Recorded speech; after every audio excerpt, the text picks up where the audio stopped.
Hey everybody, welcome back to ChortleCast. I am one of your hosts for tonight, Jake, and I'm joined by the Stream King, the Far Cry guy, the man who may cry double, the double dog dad, the rogue light lad, and the newest father on Chortle Games, Steven. What's up, buddy? Hey everybody, it's good to be here on Good. this auspicious occasion. This I'm looking at. I'll mention that in a second. Go ahead.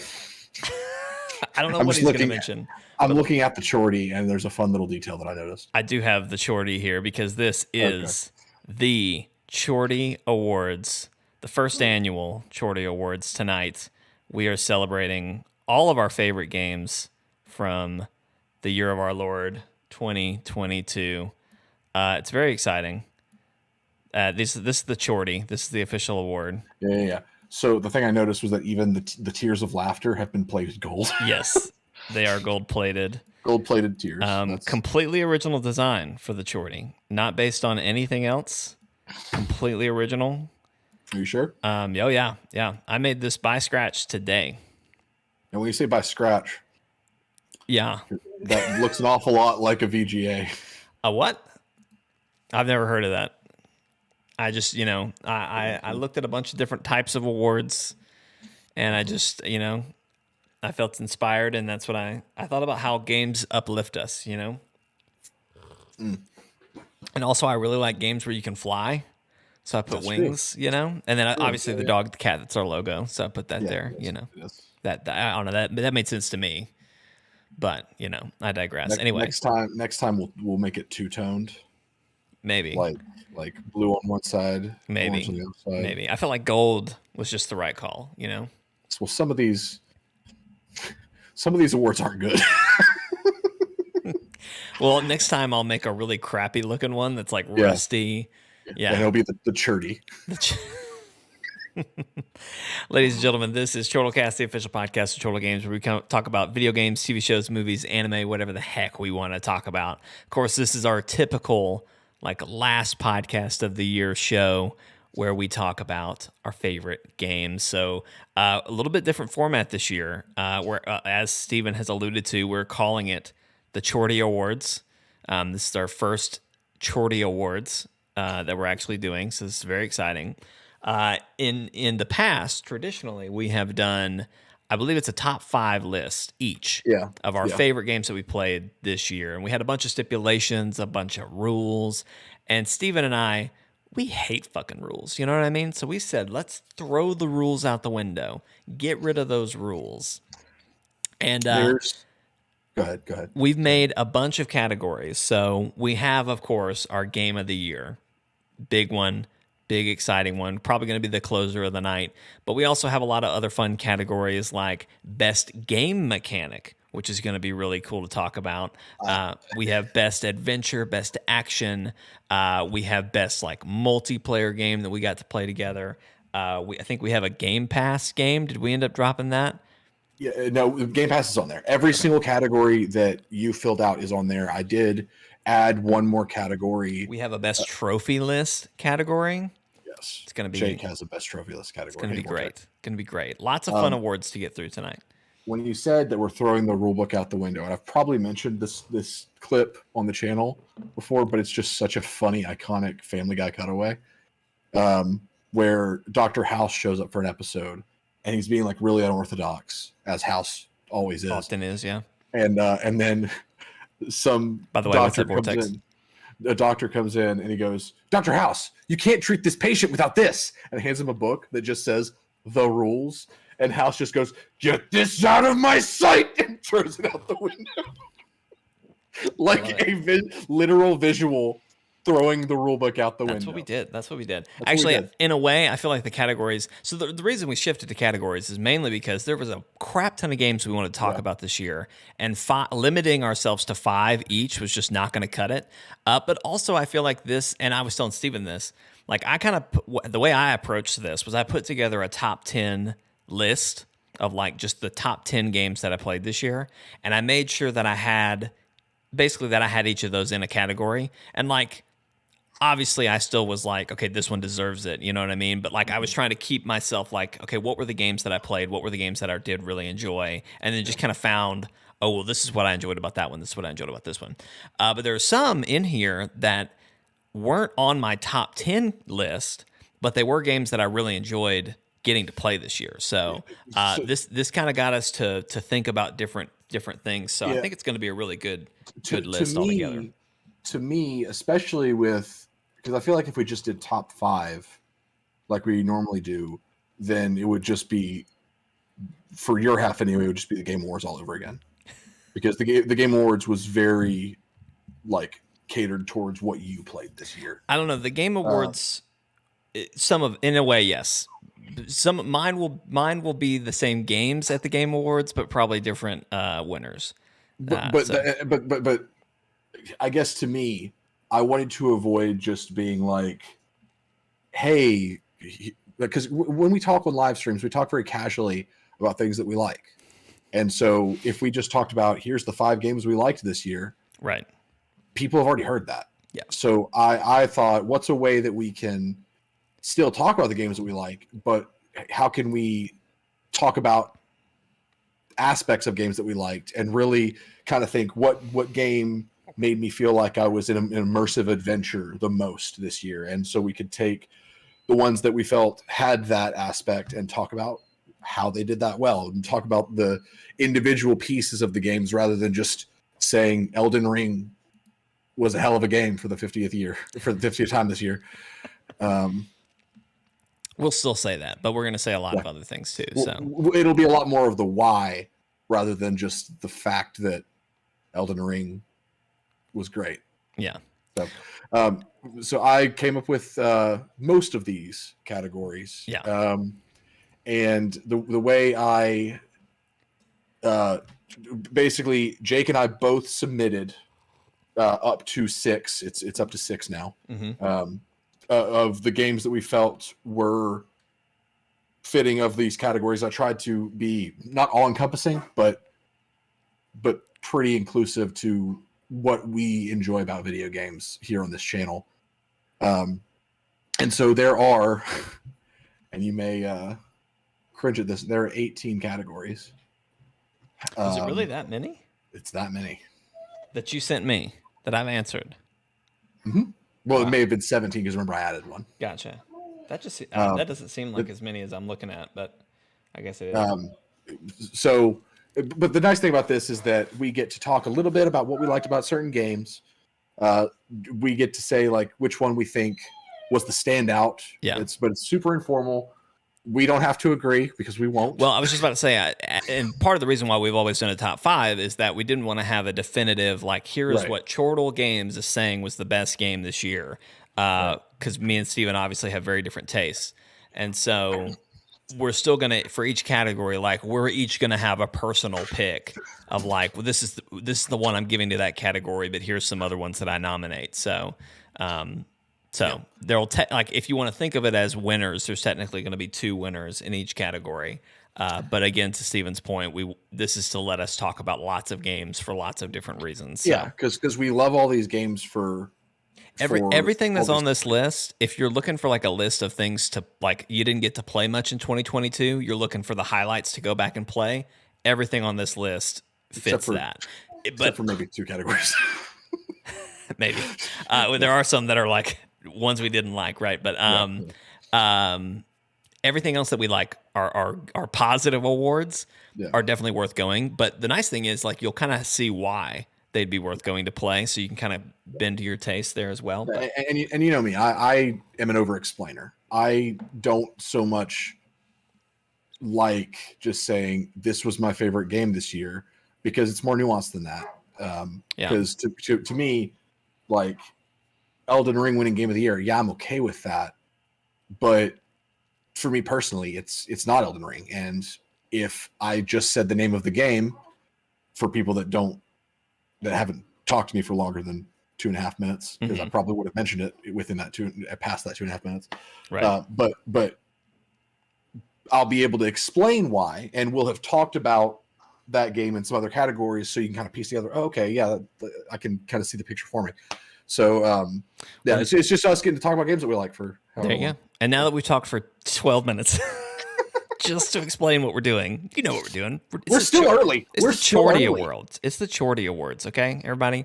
So get excited. We're still technically 9 minutes ahead of schedule, Jake. So Steven, are you ready on your end for the first award, or do you need a second to prep? I am ready. Okay. But we do have the segment called the Chaos Corner. Yes. Okay, that's right. I forgot to get pictures for this. Okay. But I do have a list of just like kind of like dishonorable mentions, I guess. Not really dishonorable mentions, but more so like, hey, can you believe that this happened this year? Yeah. This is kind of a quick look back at some things. So I just got some written down. Okay. The namesake of this list, Final Fantasy Strangers in Paradise. That game came out this year. Did you ever touch it? Did you ever try it at all? I never played it, but it's one of those that if it ever released on like PS Plus or something, I'd play it because apparently the combat's good. But that's the thing. I had no interest in it. The trailers cracked us up because it's chaos. Bring me chaos. So funny. But I've heard pretty good things about the combat. Like there's a couple of people I watched that they all talked about like, oh man, I've ended up playing through the whole thing and the story is whack, but I'm having a great time. Yeah. So it kind of struck at a good time at the beginning of the year when there wasn't a ton happening. Especially if you were somebody who can beat things pretty quickly and you're not just stuck on one game for a long time. Yeah. Here's another one. Babylon's Fall. Ooh, came and went. It came and went. Didn't they close the servers on that? They are closing the servers either this month or the beginning of next month. It will have lasted less than a year. Crazy.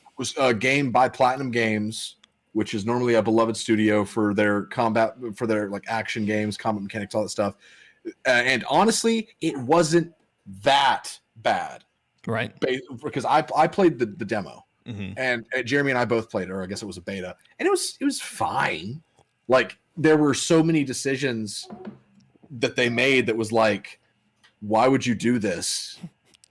But the ideas were interesting, but the mass public rejected that thing like a virus. Yeah. So yeah, that happened, and that came to be and went to go. Came to be and is no more. Dynasty Warriors 9 Empires. I purchased that game day one, played it twice, and really wished that PlayStation did refunds. I don't know if this is on your list, but I feel like you've already passed the month. Pokemon Arceus also came out this year. It is on the list. Okay. And I was surprised that you forgot to put it on there. On what? On my awards? Well, on the awards, yeah. Overall. Oh no, I wouldn't have. I would not have nominated it for anything. Same. See, Pokemon Violet and Scarlet is better than that game, and it also didn't make it on any of my nominations. So we'll see. I might actually add Arceus to one of the categories just because it fits really well in the pocket of one of these categories, and you probably already know which one I'm talking about. But we'll get to that. As you say that, I'm wondering if we're in the same headspace. I might actually agree with you on that because there's one that I think I only sent one thing. Yeah. Anyway, we'll talk about it. I think you're tracking. Okay. It is in that category. Super Mario Strikers. Oh yeah, that was a game. Did you get it? I have it.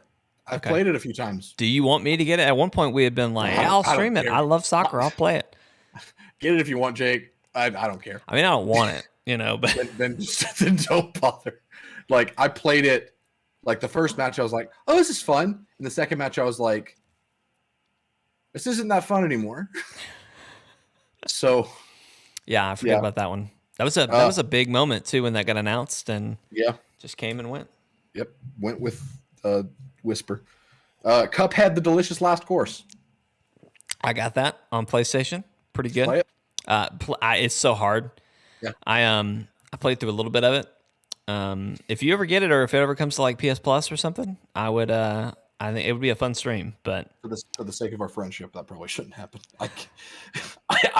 I want to play Cuphead. I want to play Cuphead.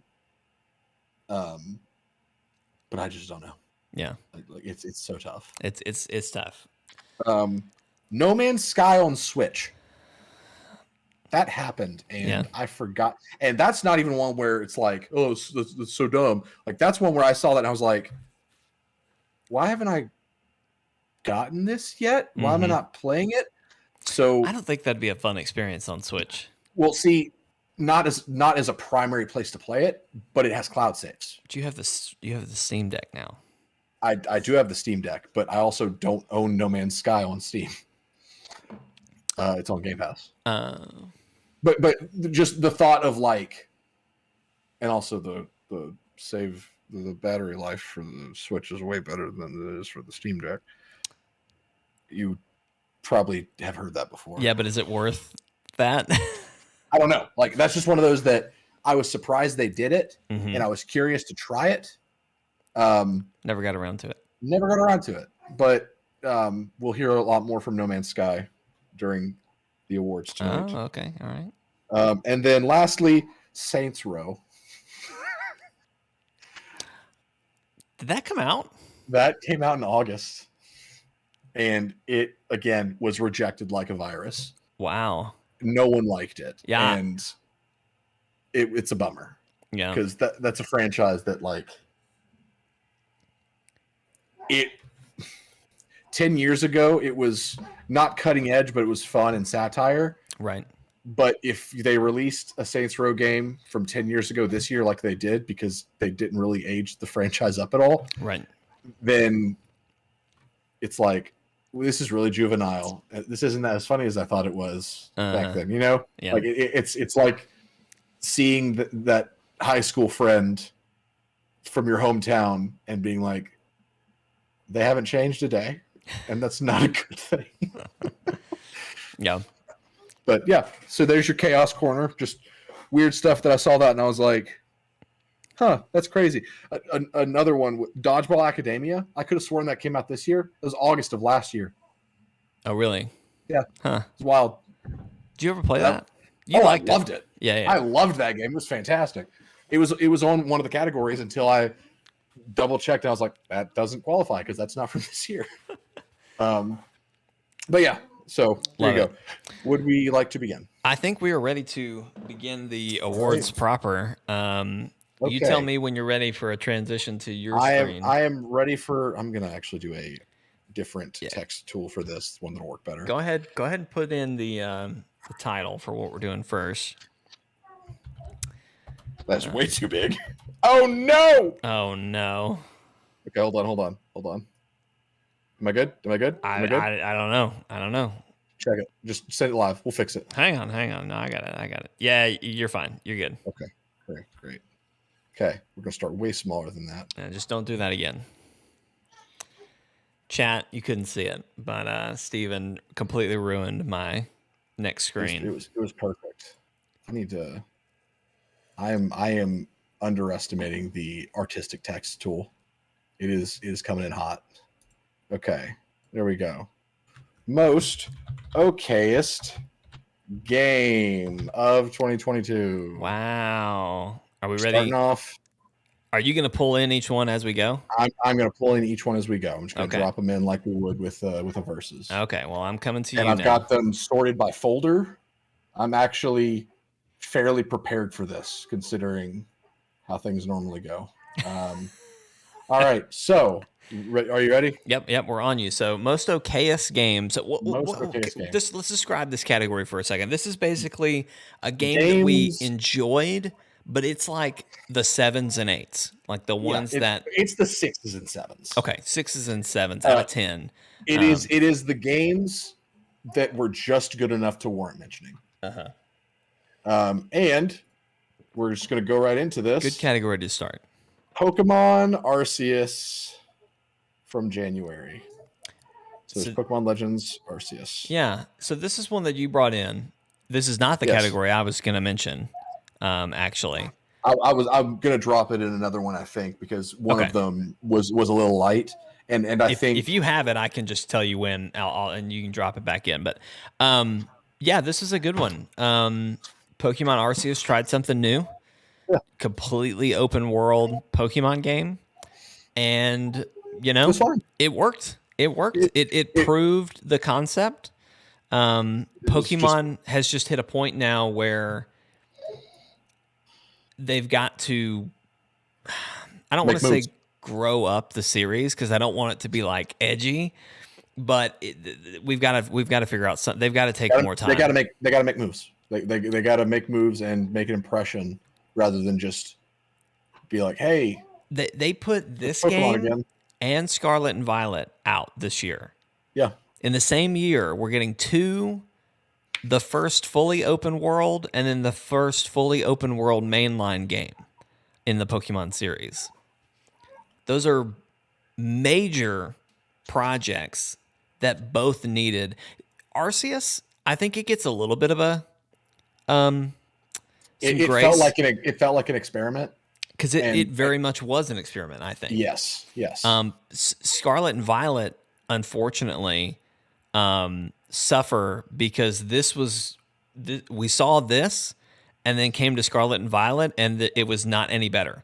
Understandably so. It all happened in the same year. I just really hope way more people on Scarlet and Violet than they had on Arceus. They did, and it's still. I'm sure if you looked at them side by side, Violet is better. Violet is absolutely bigger. There's a lot more happening. But it shouldn't even be a question. They've just got to improve how it runs. Right. If Breath of the Wild can look amazing on the Switch, Pokemon should look every bit as good. Now, did they spend 6, 7, 8 years on Breath of the Wild? Yes. Should Pokemon be spending 6, 7, 8 years on the game? Maybe. Yes. But they won't. Yeah, honestly. Yeah. Now that Ash is gone, maybe they'll actually slow the run.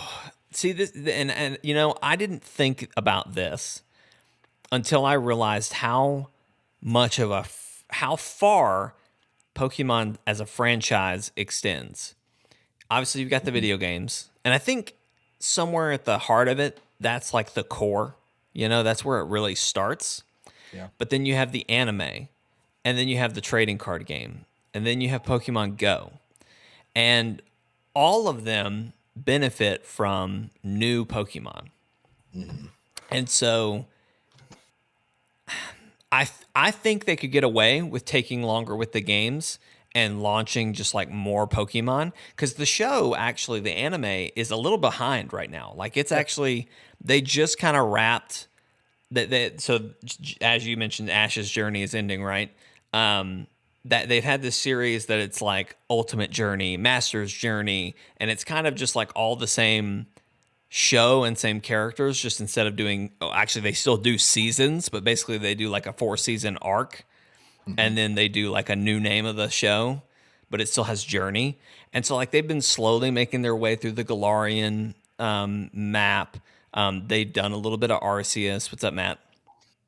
And now the new main characters are going to start in the Paldea region, which is what Violet and Scarlet is. So like they're kind of about to be caught up, but I don't know. I just think it could benefit to spend a little bit more time on the main games. That's a whole other conversation. That's not what we're here to talk about. But yeah, Arceus was okay. I should have put Pokemon and Scarlet and Violet in this category as well. But I think that Arceus fits this category better because it, to me, I don't know, warrants more discussion than Violet and Scarlet. Violet and Scarlet is better than Pokemon Arceus, I would say, just because it's a fuller experience, because it's a mainline game. But yeah, either way, either one of those could have. Arceus to me seems like a more interesting game to talk about than Scarlet and Violet. Like just in the conversations that I've heard revolving the two, because people praised Arceus to according to what I've heard, more than they did Scarlet and Violet. But I think that was largely because of the glitches. The glitches really overshadowed. Well, that's what I mean, there are glitches in Pokemon Arceus too, and people made fun of that when it happened.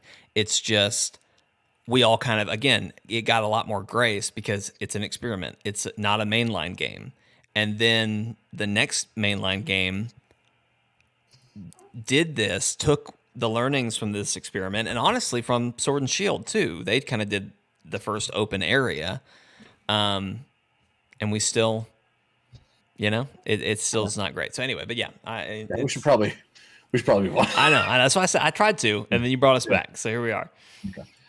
Evil West. This was your submission, I believe. Yes. So Evil West. The most interesting thing, the most it brought to this channel was probably the best meme the channel's had all year. That'd be a good category, like best memeable game of the year. Yeah. Evil West, I think perfectly states what this category is. It's a solid game with just nothing special about it. It's a fun ride. Never gonna play it again. It's a fun ride. It's got some hilarious dialogue. It's got the co-op, which I think has a lot going for it. Just for like a fun weekend or couple week experience with you and a buddy. It feels like a really fun game from 10 years ago. That it is a PlayStation 2 or 3 game in the best way. It definitely feels like it took a lot of nostalgia from those kind of games, and so in my head, it's the perfect what is an okayest game. But yeah, Evil West, it's a good one. Oof, big file. Oh man, I'm glad you. Ghostwire Tokyo. This is another one you could have thrown in the chaos corner. I completely forgot about this one. This one's gonna get brought up a couple times tonight. Wow. Okay. So Ghostwire Tokyo. I forget the developer, but they did Evil Within. You are a demon hunter / investigator. Well, you are half that and half a random person. But basically, you have magic and you're fighting yokai in Tokyo where everyone has vanished, and so you're trying to figure out what happened. It's fun. I like it a lot, but it's one of those that I put it down and I never picked it back up again. And it was largely you never beat it, right? I never beat it. I'm going to revisit it. I'm waiting for it to go on sale on PC, and I'm going to play it on PC because it seems like my biggest problem with it on console was the sensitivity was a nightmare, and you could not fix it. Like it just always felt like the either the dead zone or the sensitivity amount was just wrong, no matter what you did. And so that pulled me out of it. So really, it was one of those where I was like, I really like a lot of this. It's not as good as I would want it to be, but it's not bad. Yeah. So it's just right in the middle. It's a solid 6 for me. Yeah. So moving on to the next one. I'm realizing how few things I suggested for you, and I'm sorry. You suggested very few, but it's okay.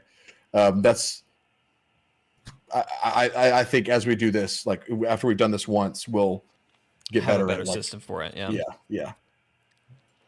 Gotham Knights. You disagreed with this, I believe. Disagreed. You put this on another category. Actually, I think it's the next category. You put this on one of the biggest letdowns.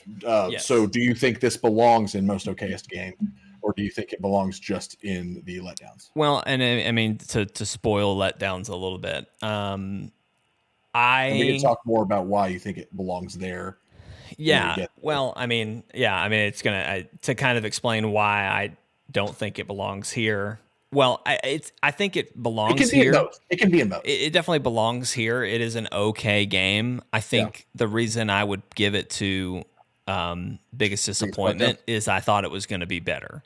Yeah, it's carrying a big torch. And I don't know if you have Ghostwire in there or not, but I almost feel like I could have put that in there too because I had such high hopes for that game, and what a disappointment it turned out to be. So. I don't have Ghostwire in there because I honestly don't consider it a disappointment. I don't think it overpromised. I think it did everything it sought out to do. But I think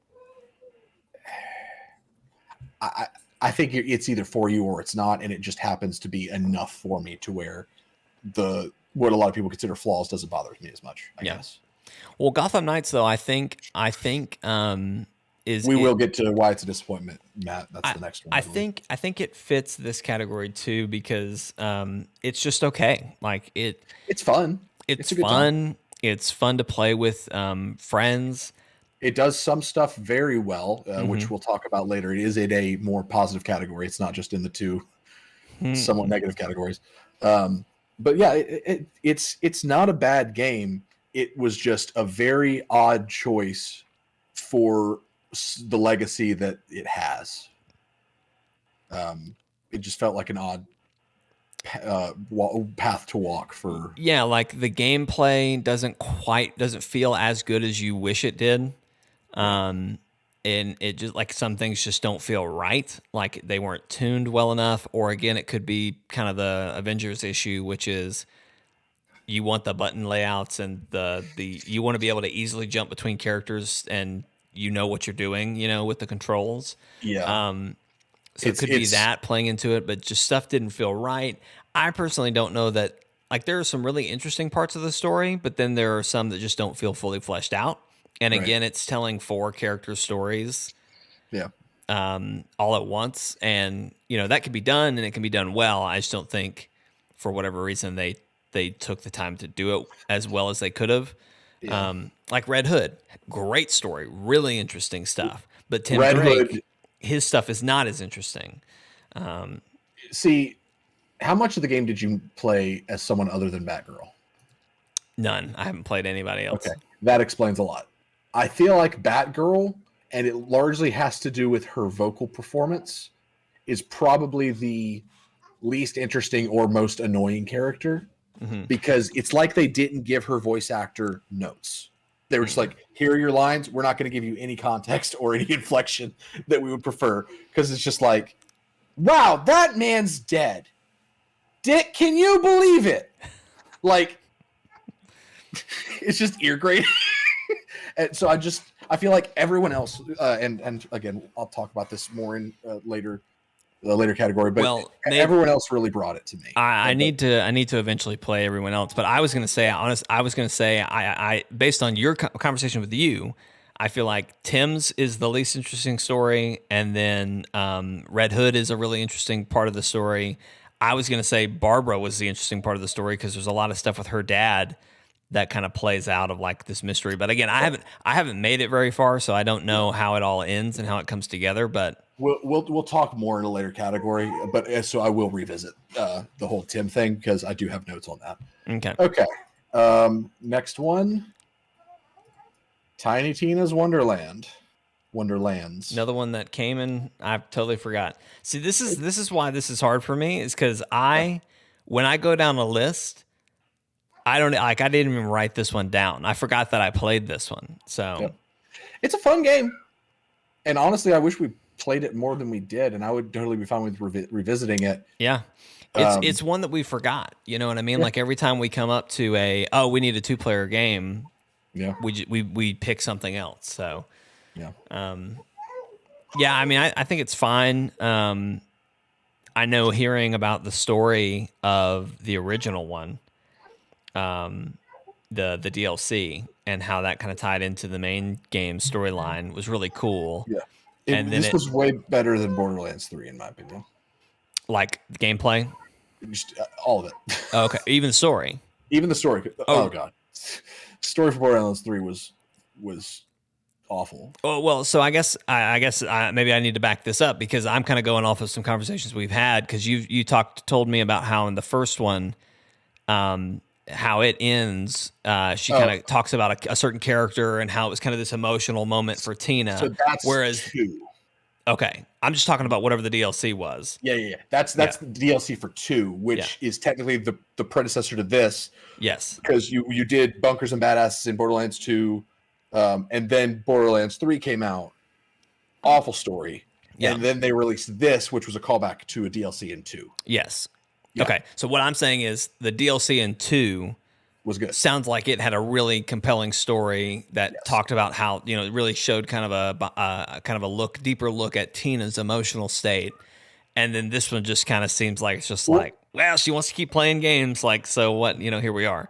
That they do actually revisit that towards the end of the game. You start to, because she does talk to that character, and you hear him introducing her to the game and stuff like that. So they do harken back to that a bit. Okay. And I feel like the biggest problem with Tiny Tina's in terms of as a story is that it's largely inconsequential, because it's everyone playing pretend. Yeah. But she does seem to grow as a character in some way. So there are some effects that matter, but at the end of the day, it is just characters playing pretend. Nothing that happens really matters, but it's a fun ride, so you don't really care. Yeah, and it's definitely funny. There's a lot of funny moments. Yeah. I forget the nuking the ocean or whatever that was. Chorg casting magic missile on the ocean and destroying the ocean.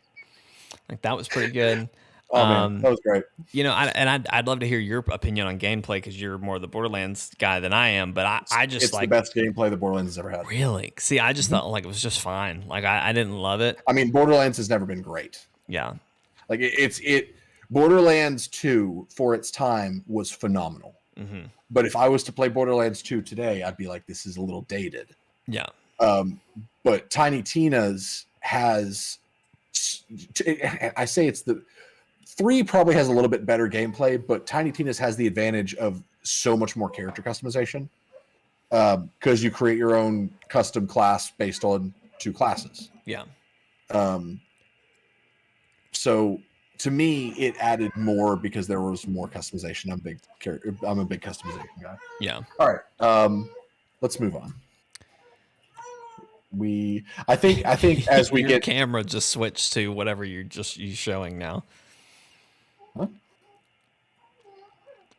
Do I need to fix it? Yeah, I don't know. Your camera just switched to Tom Clancy's Borderlands or Rainbow Six. I'm assuming that's Extraction. Okay. Yeah, Rainbow Six Extraction's next. I don't know why I did that. I see. My computer's freaking out. That's what the problem is. Your camera's been lagging a little bit, which it normally doesn't, but I didn't think that was particularly weird. I may have too many windows open. Hold on. Steven has become Extraction. Yes, Vortex. Rainbow Six Extraction. It's funny because first time we streamed this, the stream title was "Okayest Game of the Year?" ? So that's actually where I got the idea for this category, and I think Rainbow Six Extraction is a lock for winning this category because I would not consider this a great game at all. But we've gotten so much entertainment out of it that it kind of deserves the recognition. Well, it's one of those again that it's fun to play and it's fun to play with friends, but it's not worth spending money on, I don't think. But like if it's on Game Pass, which is how we've gotten it. Yet? What'd you say? Is my camera still not fixed? No. What the heck? Okay, hold on. Rainbow Six Extraction, you know, it's fine. It's fun. It's a fun romp with friends. But kind of like I said with Evil West, it just, I don't know. I like Evil West better than this personally, but it just doesn't do anything to push it past okay, you know? All right, camera's fixed. I see. So I was doing the wrong thing trying to fix it. It dropped the Rainbow Six Extraction JPEG into OBS.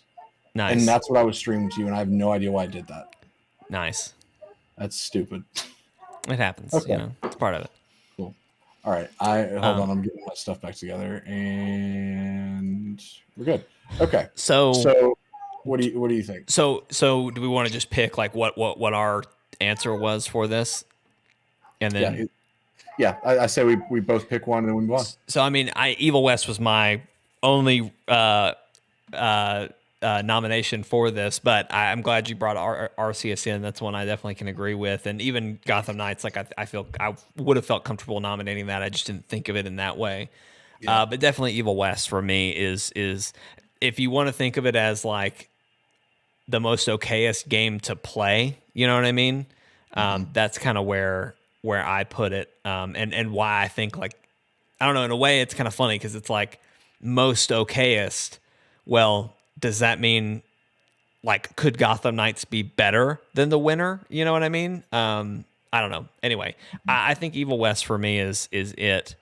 Okay. So for me, it has entirely to do with the fact that we've gotten so much content out of it. It's probably Rainbow Six Extraction. Yeah. Because Matt, Jeremy, especially, we play that. We in the past have played that game a lot. It's been a fun time. We've gotten great content out of it. Even you enjoy it a bit. My brother enjoys it. Like it's just one of those games that I surprisingly got a lot out of, and I didn't expect to.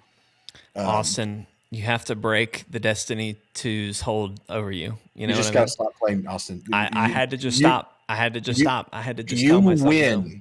You win Destiny when you stop paying them. That is how you win the game. I'm not joking. And I'm not saying Destiny, I'm not ripping on people who play Destiny and enjoy it, because I understand aspects of the appeal, but I'm telling you, they won't stop, and you will run out of money. They're not going to stop. You're going to keep spending money. You got to just walk away.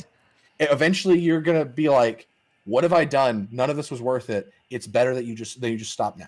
I promise. Find a different game. I have enjoyed so much of my time with Destiny 2, but it's a fond memory. I had to just walk away. I forget what season or series or what, but I just had to step away. I said, "Look, I'm done. I'm spending way too much on like different armor sets, different expansions. I just had to stop." I forget what it was. I think when they announced the next thing, the whatever it was, and I forget, Austin, you can fact check me on this, but like the next expansion, I want to say it's like $99 or something crazy like that. And I was just like, nope, I can't do it. I can't do it. So anyway, I would have switched cameras. I didn't realize you were already typing away, but no, it's fine. We have a next award. It is the Game Pass award. Two of these break the rule, and I'm actually pulling an audible and adding a fifth one, but we won't have to say any more about it. We're having to play a little fast and loose with some of the when it came out rule, but outside of the well, this I think is really just more what Game Pass game came this year. Came to Game Pass this year. Well, two of these did not come to Game Pass this year, but I consider the Game Pass award as if you were to get a Game Pass membership in 2022, these are the games that you need to play. Okay, yeah. And I will justify any game that did not come out in 22. I will justify why it's on this list. Okay, but I think these will make sense. All right. Well, what's our first one? Oh, first one is Back 4 Blood. Already there in the right spot. Back 4 Blood came out October of last year. Really? Yeah. Wow. And so it. A lot of updates this year, though. But they were not free. They were paid. So you had to have the season pass to get the updates. But they did do the thing where if someone in your party has it, then everybody has it, which is nice. Mm-hmm. But I say that to justify why it's not going to be in one of these later down the road that you did put it in. Okay. Just because I fiddled with the categories a little bit, but we can still throw it in there if you want to. Moving on. All right. Jake loves this game. I honestly did enjoy my time with it. It just didn't work. This is one of those games. It's new. It's very new. Warhammer 40K Dark Tide. This might have been on my most anticipated for last year. It's kind of like Back 4 Blood. It's a Left 4 Dead style game made by Fat Shark. They did Vermintide. It's a lot of fun. Very cool design choices. Broken as hell on Jake's computer. And we don't know why. Just I think it was my drivers. We fixed that. So next time we stream it should be better. Hopefully next time it'll work better. No Man's Sky. Good Lord, if you have Game Pass, you have got to play No Man's Sky. Again, No Man's Sky is going to be on this list a lot, and it did not. It came out 6 years ago. But it's going to be an exception because they keep giving this game love when no one's asking them to. Everybody's like, "Guys, you've done enough. We forgive you. Please stop." But they just keep coming out with more stuff. Are you still there? Yes, I am. And I just realized I really should have spent more. You asked me for answers when I had Asher, and so I gave you just the first thing that came to my brain. I have one that I want to throw in on this one that we Okay. can ignore that doesn't have a picture. What is it? But go ahead. Do you want Okay. me to do it now? You can do it at the end. I'll go ahead and Okay. drop in the last two that I've got. This one I literally just pulled up because it is on Game Pass, and I gave it most okayest game, so I got to pull it in here. Really, this and a lot of Ubisoft titles are on Game Pass. Yep. But Rainbow Six Extraction, I've put a lot of time in it, but I haven't spent a dime because it's on Game Pass. Strong recommend for anyone who likes team shooters. And the last one, Midnight Fight Express. I forgot that's on Game Pass. Yeah. Yeah. This one will also be mentioned a few more times this evening. I had to buy it for the trophies. Now, the one I was gonna that I was gonna throw in here is Escape Academy. Okay, yeah, that's fair. It's a great 2-player escape room puzzle game. You didn't put one of mine on here.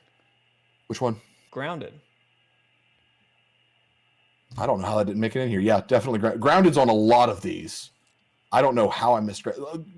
Call me out on it because I did do a bit of a rush job on these. I've got my list, so if you're gonna have to justify if you cut one of mine, but just to absolutely Grounded. Just to hone out on Escape Academy.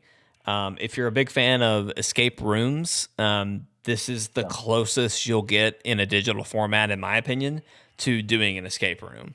It's a lot of fun. It's great with friends. It's co-op. So I highly recommend it. There's a bit of a story going on, and so me and Steven did not pay any attention to that, so I have no idea what's going on there. Maybe if you play it solo, you'll get a little bit more out of that. But the puzzles are super fun. Obviously, with a friend, it was really fun goofing off, trying to figure this out. So we had a great time with it. But Grounded, man, 1.0 came out this year. We've obviously done a lot of streams of it. We still need to beat it. At the very least, I want to beat it. I think we have at least 2 more streams to get out of it. But man, what a game. So much fun. The building is fun. There's so many just little details, no pun intended, that are hidden throughout it. It is by far, I mean, I'll just tell you, that's my pick for this category, is Grounded. It is the gem of Game Pass right now. And if you're a fan of survival games or online multiplayer games, like that is just a one you've got to do. Yeah, this one's harder for me because this one feels less like this is the best game on Game Pass and more of just like a glowing endorsement of Game Pass, and we're not sponsored. But like all of these, I would say if you are getting into Game Pass and you play your typical first person or action games, like if you're looking to like just get into gaming with friends, especially, download every single one of these for sure. Midnight Fight Express is the most different, but it's a cool one because it was made by literally one dude. Some dad was just like, "Hey, let me make a game." Vortex awesome. and Matt are giving glowing recommendations for Grounded, saying if you're a fan of heart attacks and trauma, this is the game for you. Yeah. So, like, if I had to recommend one of these, it would be Grounded. But since you said Grounded, I'll give the runner-up No Man's Sky. Yeah. That game deserves a few hours of your time to see if it's for you, and it may not be, but it is very special. But all these games, definitely check them out. So, Grounded, No Man's Sky. Matt says Extraction is his winner. Nice. That's interesting. Sense. That's interesting. He and I have played a lot of Extraction. Yeah. All right, next category. Best action. All right. First one is God of War. That is a large A that I don't need to put there. Excellent. You did too. You duplicated them. There you go. I did. I don't know why that duplicated. I hit Control-Z. I'm going to delete them. God of War Ragnarok. Man, what a game. There it is. You lied. I did not duplicate them. I know I put this game in a lot of categories, so I'm sure we'll talk more about it. We will. Talk about the action specifically. I was going to say, honing in on action and specifically gameplay. And what ultimately brought me back to this was the big conversation, I think, for Game of the Year has been God of War and Elden Ring. Yeah. I've platinumed both. I've spent a lot of time in both. And they're pretty much about as far away as any two games in the year can be. Elden Ring came out, I want to say like March or April, somewhere early in the year. Obviously, Ragnarok came out in November, so like the tail end. So obviously, recency bias has a play in a lot of people's comments. But I've actually gone back to Elden Ring since the Game Awards to kind of revisit that. And I can say without a shadow of a doubt that God of War Ragnarok absolutely has more fun gameplay and better action, because in God of War Ragnarok you have a giant ice axe. Some slight spoilers for God of War as far as like weapons.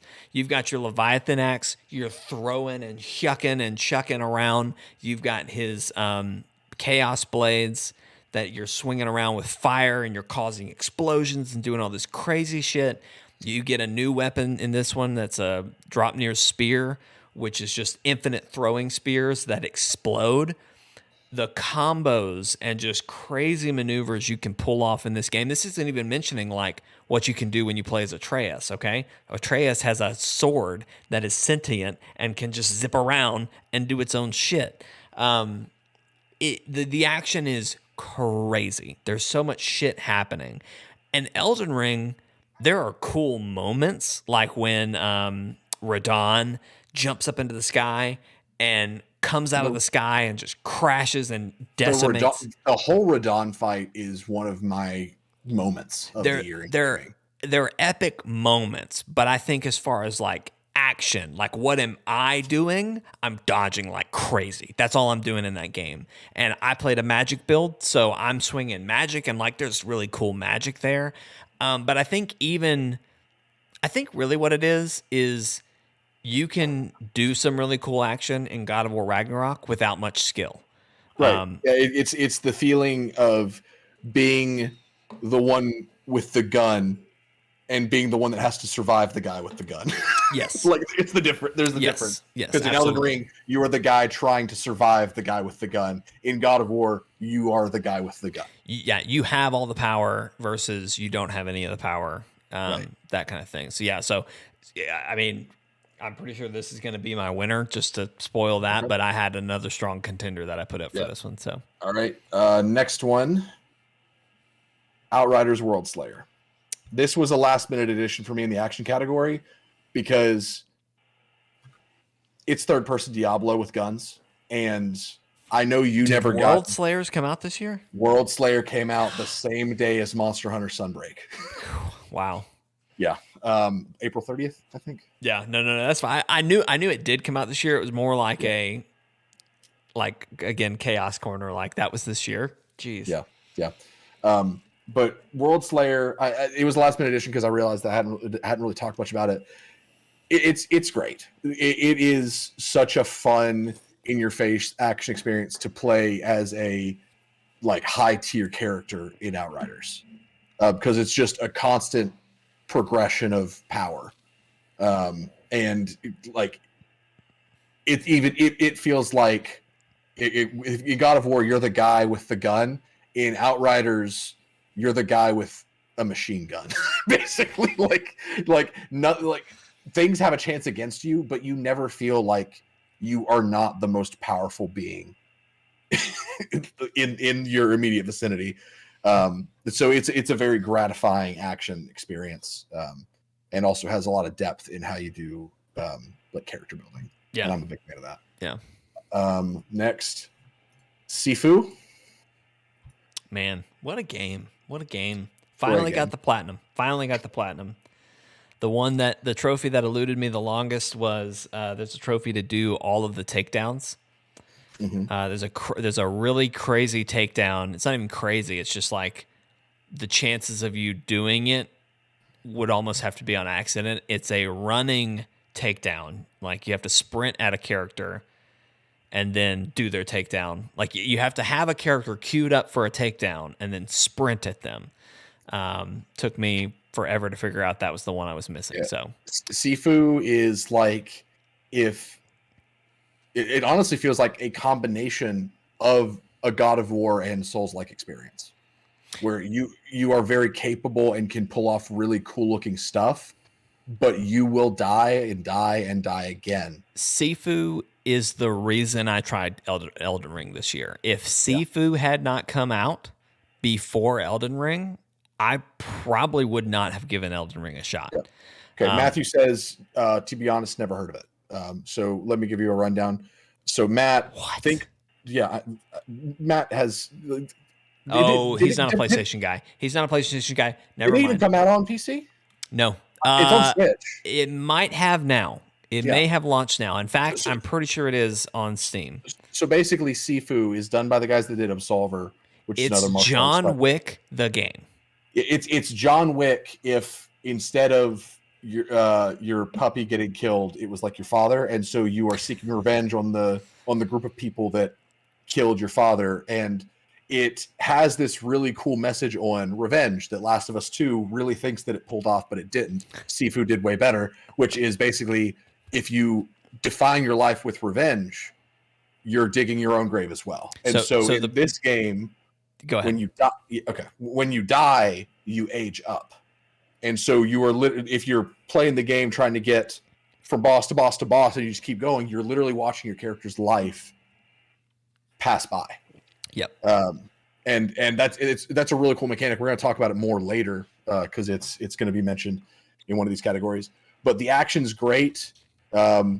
Few people made it past the second level because even though it's one of the best levels, it also has such a high skill wall for people playing level 2. God, that fucking fight. So yeah. I'm so glad. Just this game is just a delight. And I'm so glad that I played it when it launched because there were no difficulty settings. It was just hard, and you just had to fucking deal with it. But they eventually they have now added so many things. There's lots of different like outfits for your character. There's different mods that you can do. There's lots of things they've added, but they've also added you can change difficulty settings. Difficulty does not affect trophies, which is nice. But I beat the game all the way through twice on the hardest difficulty, which was the only one that I had at the time. Because there's two. It's a pretty short game if you can win, right? But part of the fun is like, so I think it's 5 levels. What's up, Reba? It's 5 levels, and you start level 1 at, I think, let's say 20 is the age you start. Age 20. Yeah. Age 20. So say you beat that level at age 25. Well, you start the next level at age 25, and so on and so forth. So a lot of my time was spent trying to not die in level 1 at all. So that level 2, I had a lot of things to work with. I had gotten to like level 4, and what happens to me with games like this usually is that I'm really into a game, and then a game that I've been waiting for comes out. So I never beat Sifu. But I got to like level 4. I'm going to revisit it. I got to like level 4 while Jake was still trying to beat level 1 at age 20, and he did. But it was one of those where like it masters that feeling of you don't dread having to replay a level because the action is so engaging and it is empowering, but punishing if you make mistakes. And it handles that very well. Well, and you learn from things, and like once you do a level once, going back and doing it, you know the right way to go. You kind of know what to expect, so you kind of learn the level and kind of can combat it a little bit better that way. But oh man, what a game! Talk specifically action. I know we kind of spent a lot of time on this one because I don't know how many categories it is going to be in. It's in a few. It's in a few. Okay, good. As far as action though, I mean, literally when I say it's a John Wick. The game, it's John Wick without the guns. It's just everybody knows kung fu. The kung fu action in this is amazing. And the thing I was most worried about was that it wouldn't feel good to play. I was terrified going into it that it was going to be complicated and have more of like a Street Fighter like button command thing. And whether or not I don't know how similar those are.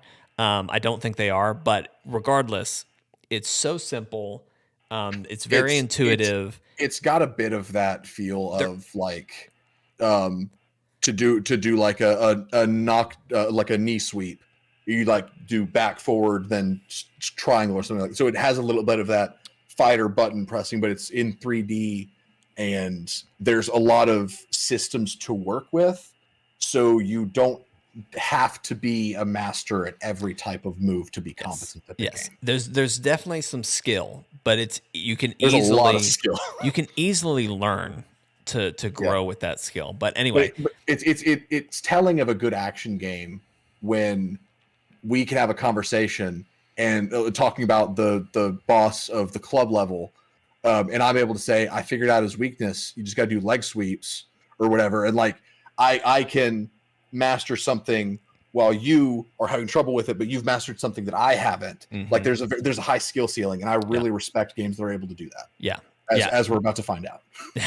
Yeah. So anyway, we've talked enough about Sifu. If it comes up in more, we can talk more about it. But yeah, what's the next? It will come up. Midnight Fight Express. How much did you play Midnight Fight Express? So I played through the tutorial, and then I played through one level and decided that I just didn't want to finish. So the game, like when I first played it, I kept playing because I just enjoyed the high energy dubstep soundtrack punch out of the whole thing. Yeah. But as I got into more and more levels, I was like, oh, this game has depth, like Sifu levels of depth in terms of combos, because there's a lot of different moves that you can do rather than just the punch, the block, all that stuff. Like there's a lot to it. I believe you can also this is use on guns in PlayStation this 4 one. types. You can use guns. It is on PlayStation. I would look it up, Vortex. You would probably really appreciate this game. It's got a sense of humor. It doesn't take itself seriously. One person developed it, but it's just a fun time. And your character is very customizable. And lastly, what do you think the last one is, Jake? I don't know. Shame on you. Oh. Everyone's going to disagree with me. I can already hear Jake groaning. His eyes just rolled into the back of his skull. No, I'm honestly I am surprised it hasn't popped up yet. So, well, buckle up. It's going to pop up a lot. Monster Hunter Rise. This is one of those that if anyone tries to correct me and say Monster Hunter Rise came out in 2021, you're correct. It did on the Nintendo Switch. Monster Hunter Rise came out on the PC in, I want to say January of this year, and then Sunbreak came out. So the game basically relaunched and has been getting update after update after update. And what we said about Sifu in terms of an action system that rewards paying attention, having a high skill ceiling, learning your enemy, learning yourself, all of that's applied to Monster Hunter. I love that you guys told me the one thing that matters to me. I'm sure he's referring to the guns. He is, because yeah. you immediately were like, there's guns. But Monster Hunter is a game that requires the two types of player progression in games that I enjoy, which is one, learning your class, aka your weapon and your opponents, but also two, build crafting and being able to say what perks and skills and everything will heighten the build that I'm crafting. So it's build craft, and it's also learning your weapon. And Monster Hunter does a great job at not only like in Sifu and with any Souls-like game like Elden Ring, you go into a fight and you say, this is how the fight's going to go. I'm either going to win this time or I'm going to learn another step. And it's all about mastering failure. Monster Hunter is teaching you the rules of the world and the way monsters behave and what flora and fauna you'll find in the area where you're fighting the monster, what other monsters are there. It's teaching you scenarios and giving you full control over how that scenario goes. And it's one of those games where if you watch someone who's never played Monster Hunter before play a Monster Hunter game, you would think this game looks awful. So if you've seen me stream it. But if you see somebody who knows what they're doing, which isn't even me, I'm not that good. I am passable. If you look up like Monster Hunter World or Monster Hunter Rise pros, it is insane. It's like they're playing a completely different game. It's wild. And I really love and appreciate a game that is able to give you just a series of systems and say, figure it out, but also here's this other side of progression, like the build crafting, to help you. So it's a very, very interesting two-tone progression, one of which comes through player skill and the other that comes with just natural character progression. It also has guns, Vortex, so bow guns, but you can run them like shotguns. One of these days, Vortex, next time we stream, I'm gonna make a shotgun bow gun build. There you go. Well, for me, I mean, it's between Sifu and God of War, but I'm gonna give it to God of War.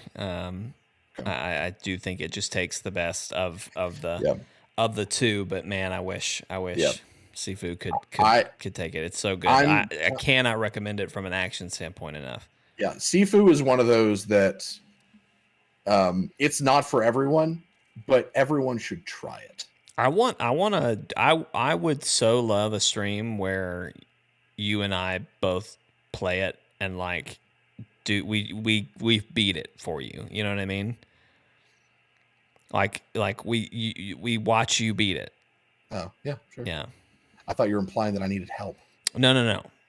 Like we could do it where like both of us are playing the same level just separately, but I'd rather just watch you beat it because it's great. Yeah, I'd be down for that. I'm giving mine to Monster Hunter. It's going to get talked about a lot tonight. I'm not shy about how much I love this series. And I've really gotten into it this year even more with the release of Sunbreak and on PC. I just think it's one of those games that so many people don't get it, but the people that do understand how much nuance goes into playing a Monster Hunter game. We cool with that? I'm good. I'm good with that. Okay. Excellent. This is why we don't pick one, so that I can be good with something. Exactly. You can be good with something. I prepared for everything. Uh-huh. All right. This one is Best Story. Nice. Okay. All right. And our nominees are, surprise, surprise, God of War again. Mm-hmm. And you guys aren't getting anyone who is like, if someone randomly found our channel and is like, this Steven guy's not talking about God of War at all. What's his problem? I haven't played it yet. I haven't played 2018's yet because I'm waiting for Ragnarok to go on sale for a little bit cheaper. You haven't played 2018? I told you this. I'm waiting to play them both simultaneously, like not simultaneously, but back to back. Because they're long. I believe it. Okay. I have no life. Don't I'm just telling you. Like, yeah. I just did Ragnarok, and I mean, I platinumed it, so that's part of it. I spent a lot of time in it, but like even the main story, that's fine. I kept telling myself like, "Oh, I'm right there." But to me, 20 hours later, I wasn't sure that I wanted to do this until I watched ScaleUp's review of Ragnarok. Mm-hmm. But he basically described Ragnarok as part 2 of this, and I know it's like it's a sequel, Steven, duh. But no, like the way he described it, it very much felt like it picks up almost like you would think it was an expansion of the first one. Yeah. And so to me, that's when I was like, I'm going to play both of these, but just back to back. So I'm going to get some more water, talk about the story of God of War and why you think it's deserving here. Yeah. So I don't know how to do this without getting too spoilery. So going into this, no, if you want to go into this with just absolutely nothing, know that the story is amazing. And it does everything you want, having played through the first game. But to talk again, I'll still try to be vague, but obviously I'm going to probably spoil some things a little bit for you at least. You'll at least kind of have an implication of what happens. But the story of God of Kratos and Atreus is just a beautiful father-son story. And I think especially being a father now, I was not a father when I played 2018, but being a father now, seeing how Kratos and Atreus' relationship changed and how it grew, and obviously a lot of the game for this one, Atreus has grown up. He's a little bit older than he was in the first one, and so he's learned a lot. He's obviously been trained by Kratos to fight, to handle himself, and we see that in this game, and we see that growth. And what's interesting is that it's hard for Kratos because he's having to really trust Atreus.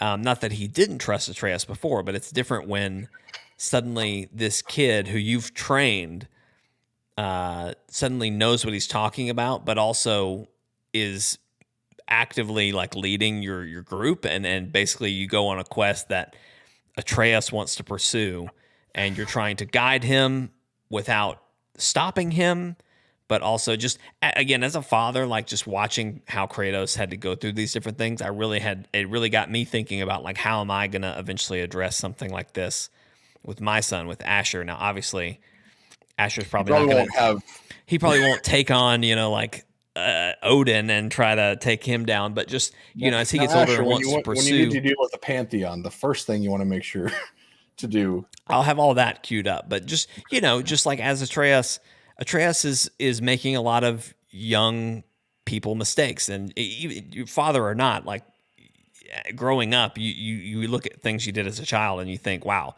why did I think that was a good idea? And Atreus is very passionate at the beginning of the game about Ragnarok. He wants to pursue Ragnarok. He feels like it's what his destiny is. And a lot of the game chases that conversation of what is destiny and what is prophecy. And ultimately what they come to find out is that there is no such thing as prophecy.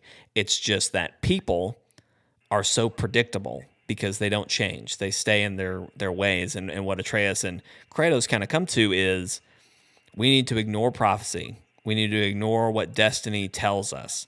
We need to just take every step and do what we feel is right. And what we trust in each other to do is right. And that's what ends up being what kind of ultimately changes the fate that they were shown and given and whatnot. So anyway, just a great story. And again, just the father and son pieces are really great. There's one side mission, and Steven, when you do play it, I would recommend you at least try to pursue side missions as you go, because there's a lot of really precious moments. Like there's one side mission, Atreus and Kratos are actually apart for a significant portion of the game, and there's a side mission where you run into a father and a deceased father and son, and their ghosts are like in pain, and you have to like help send them to the afterlife. And basically what the story, kind of to condense it down, the story is basically that the father died trying to protect the son, but he didn't tell his son that. And the son died trying to protect the father, but he didn't talk to his father. So they both ended up dead.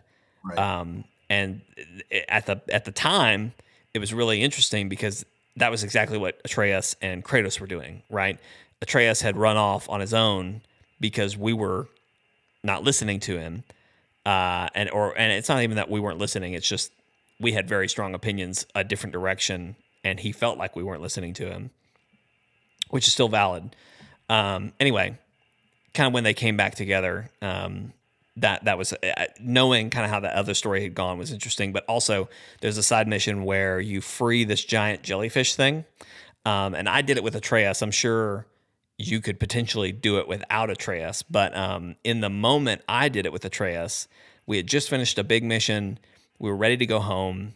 Some big story stuff had happened, and Atreus was like, "Let's go home. Let's go talk about this." And Kratos was like, "No, we're going to pursue saving this creature." And and they're like, "Do you not want to save the creature, Atreus?" Atreus is a big animal guy, and Atreus is like, "No, I do. I just don't know why you want to do this right now." Anyway, you go through the whole mission, and at the end of it, Mimir is just like, Atreus, don't you see? He just wants to spend time with you. He just wants to be with you.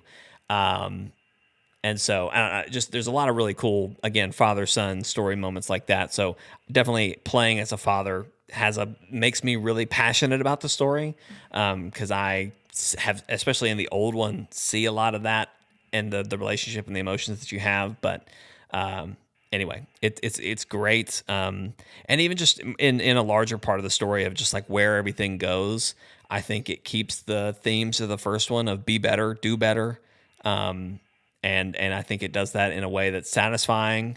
I just think it nails it. There's a great twist in the middle of the game that you're not expecting.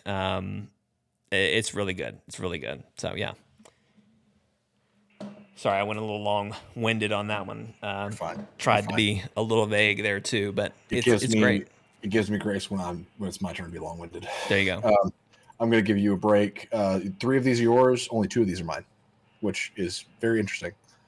Xenoblade Chronicles 3. This game's a wild ride. I was just about to say, wow, holy shit, we're about to go on a ride here, folks.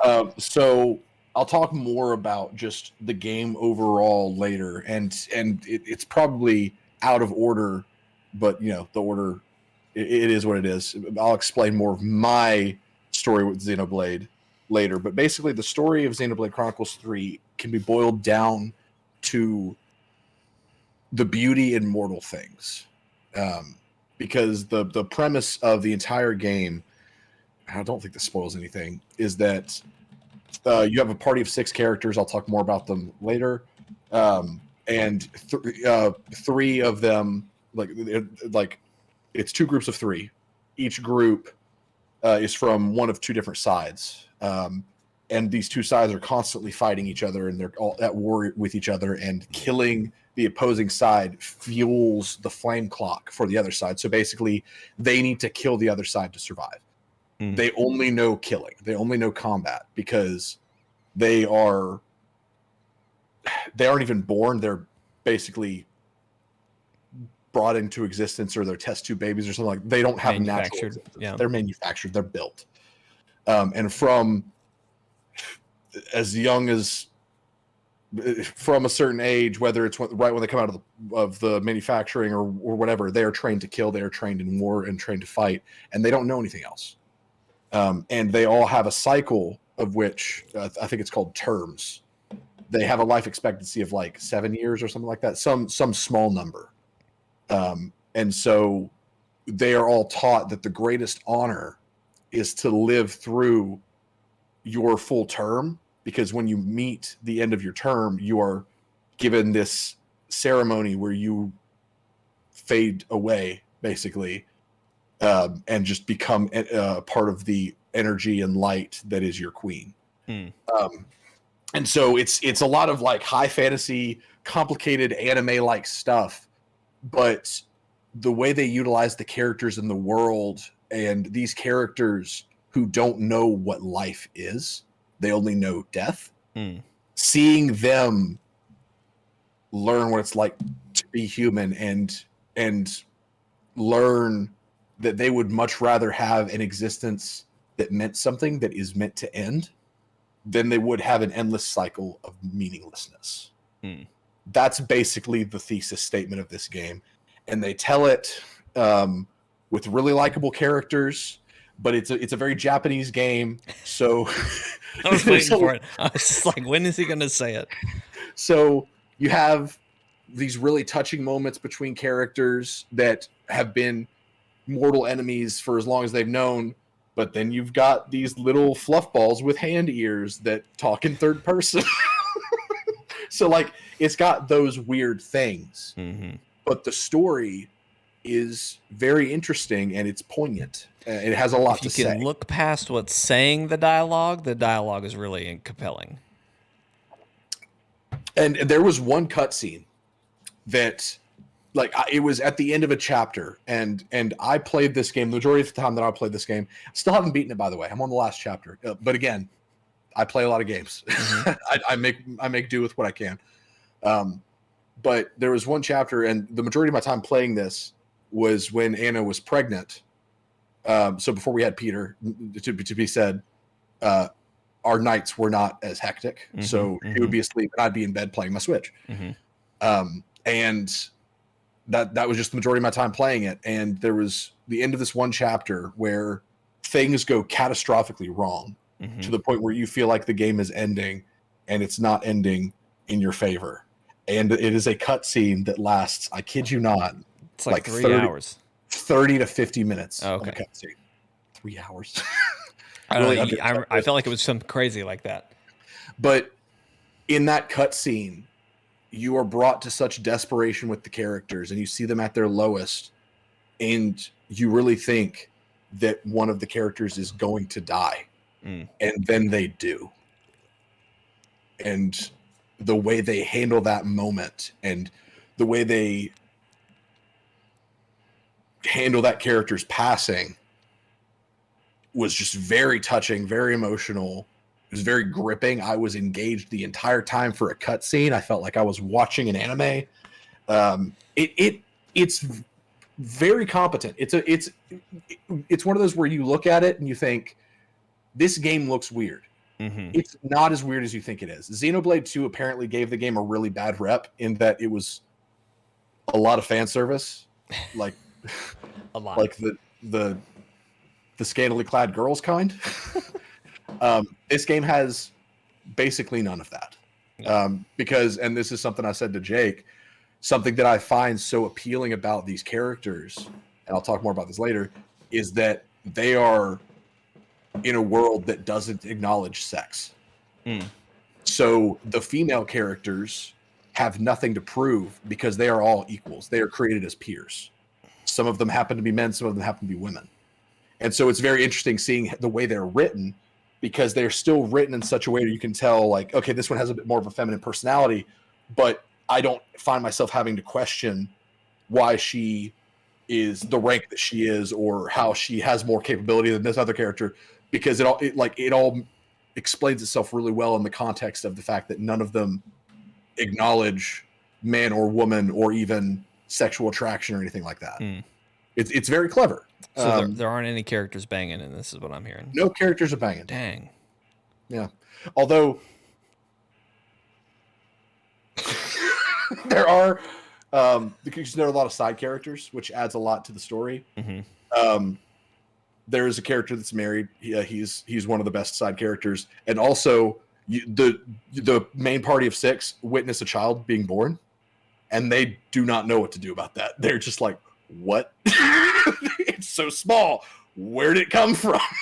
Like, that's actually a cutscene, but it's very touching. It's sweet because it's literally seeing the world unfold and things that we just are just like, oh, we've always known this. It's showing these things being introduced to somebody who is a teenager, but has had literally no introduction to the idea of sex, birth, life, anything like that. And they handle it pretty well, I think. Awesome. But yeah, I'll talk more about other stuff later, but Xenoblade 3. It's great. Xenoblade.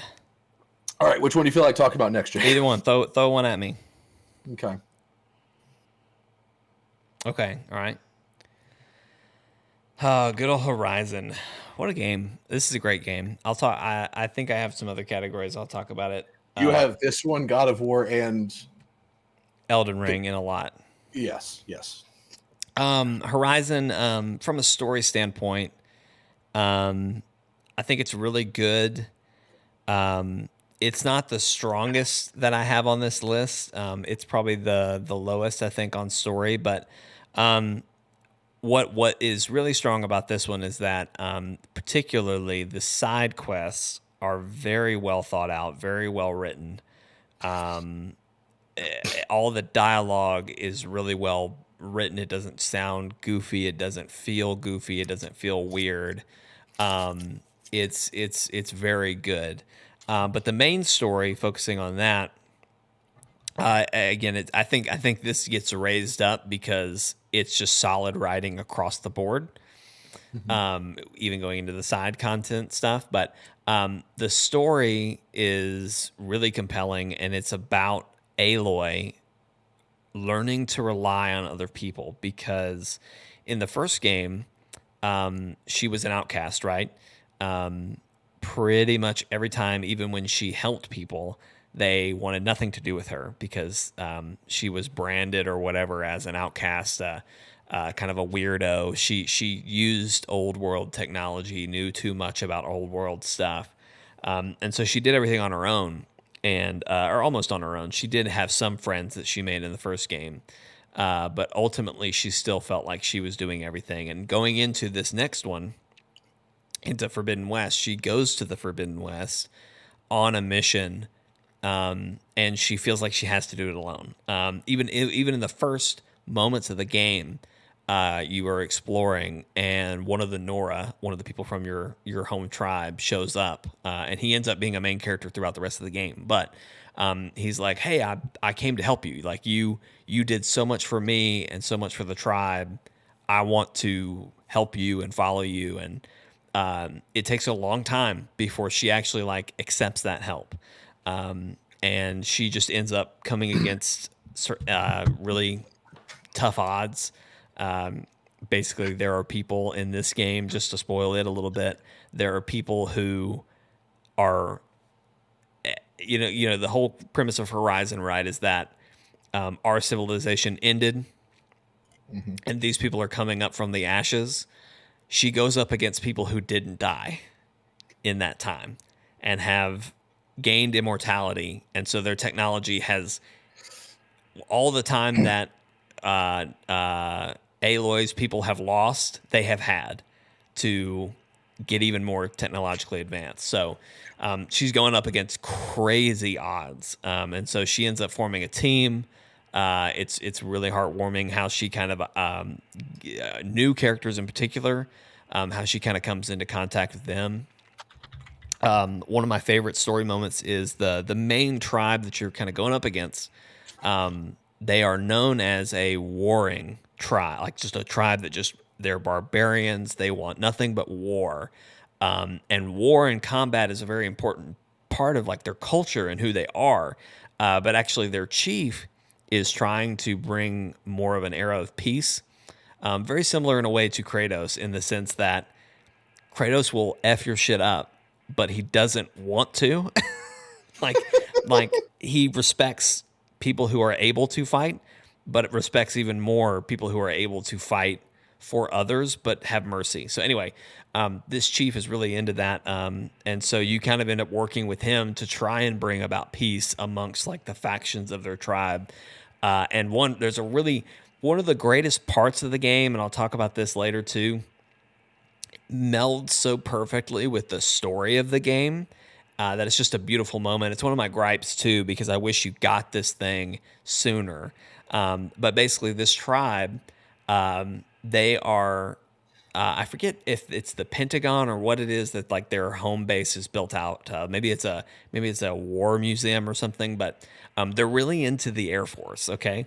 And so they talk about how the old ones flew on metal wings, and like that's how they came in and did all this stuff. And so like they like to jump off of things to start a fight. Like, so they'll jump into battle, like they're flying on the metal wings and like coming in and they fight, whatever. So like the metal wings was like a huge deal. And so there's a point in the story where you get the ability to override one of the flying mounts. And so Aloy actually comes in a final fight on metal wings and jumps into the fight and wins. And so she gains like the respect of the whole tribe, and she brings peace to everybody. But the other, so that's really sweet. But again, and I don't want to spoil too much about like who she meets, but there's a particular character she meets who I was not expecting. She certainly was not expecting. And she has to kind of come to terms with this person who is basically a sister to her. And they're completely different. They've had completely different upbringings, but it's her sister.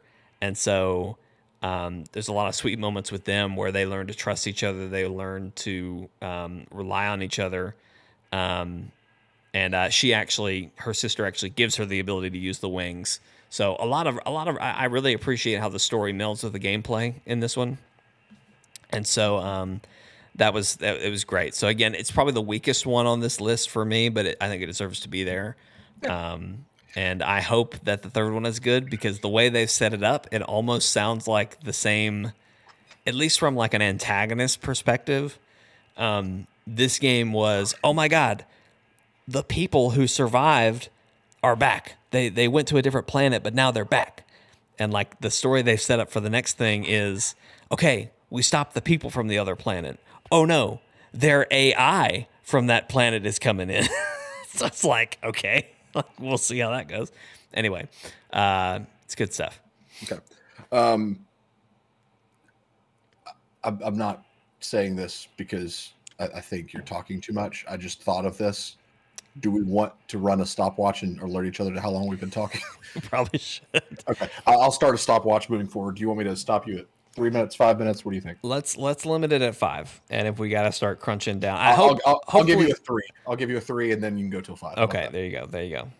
Okay. Story, I'm giving it leeway because with story you have to explain a lot. Yes, So I think it's going to get easier as we go. Well, and plus some of these we won't talk about as much as we go. But anyway, right.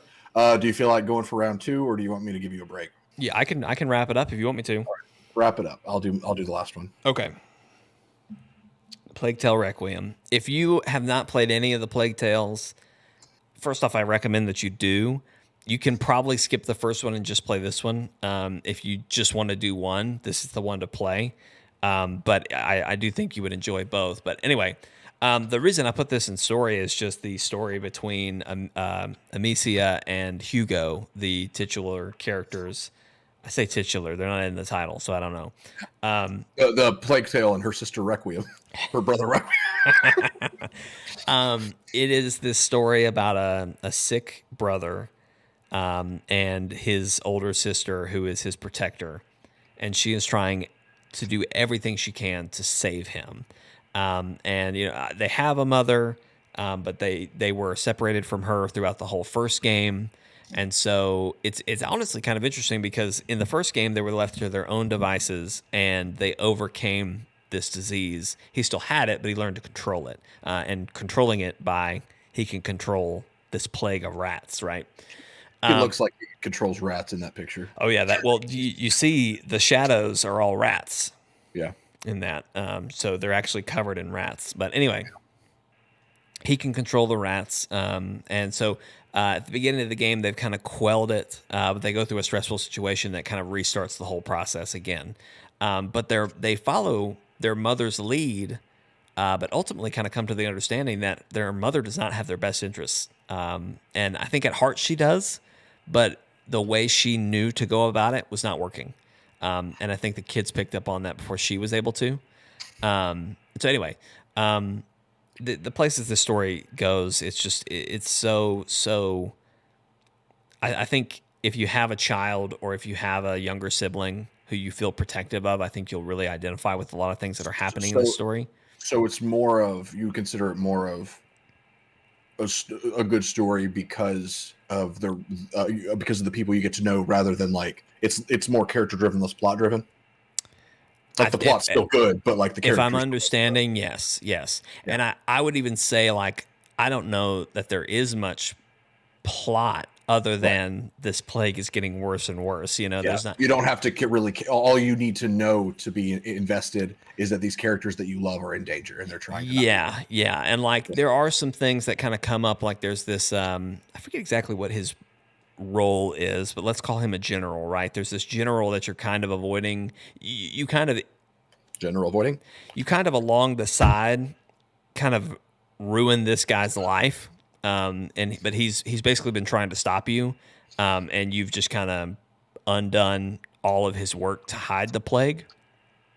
But that guy, the general, is actually mad at the Duke or whatever.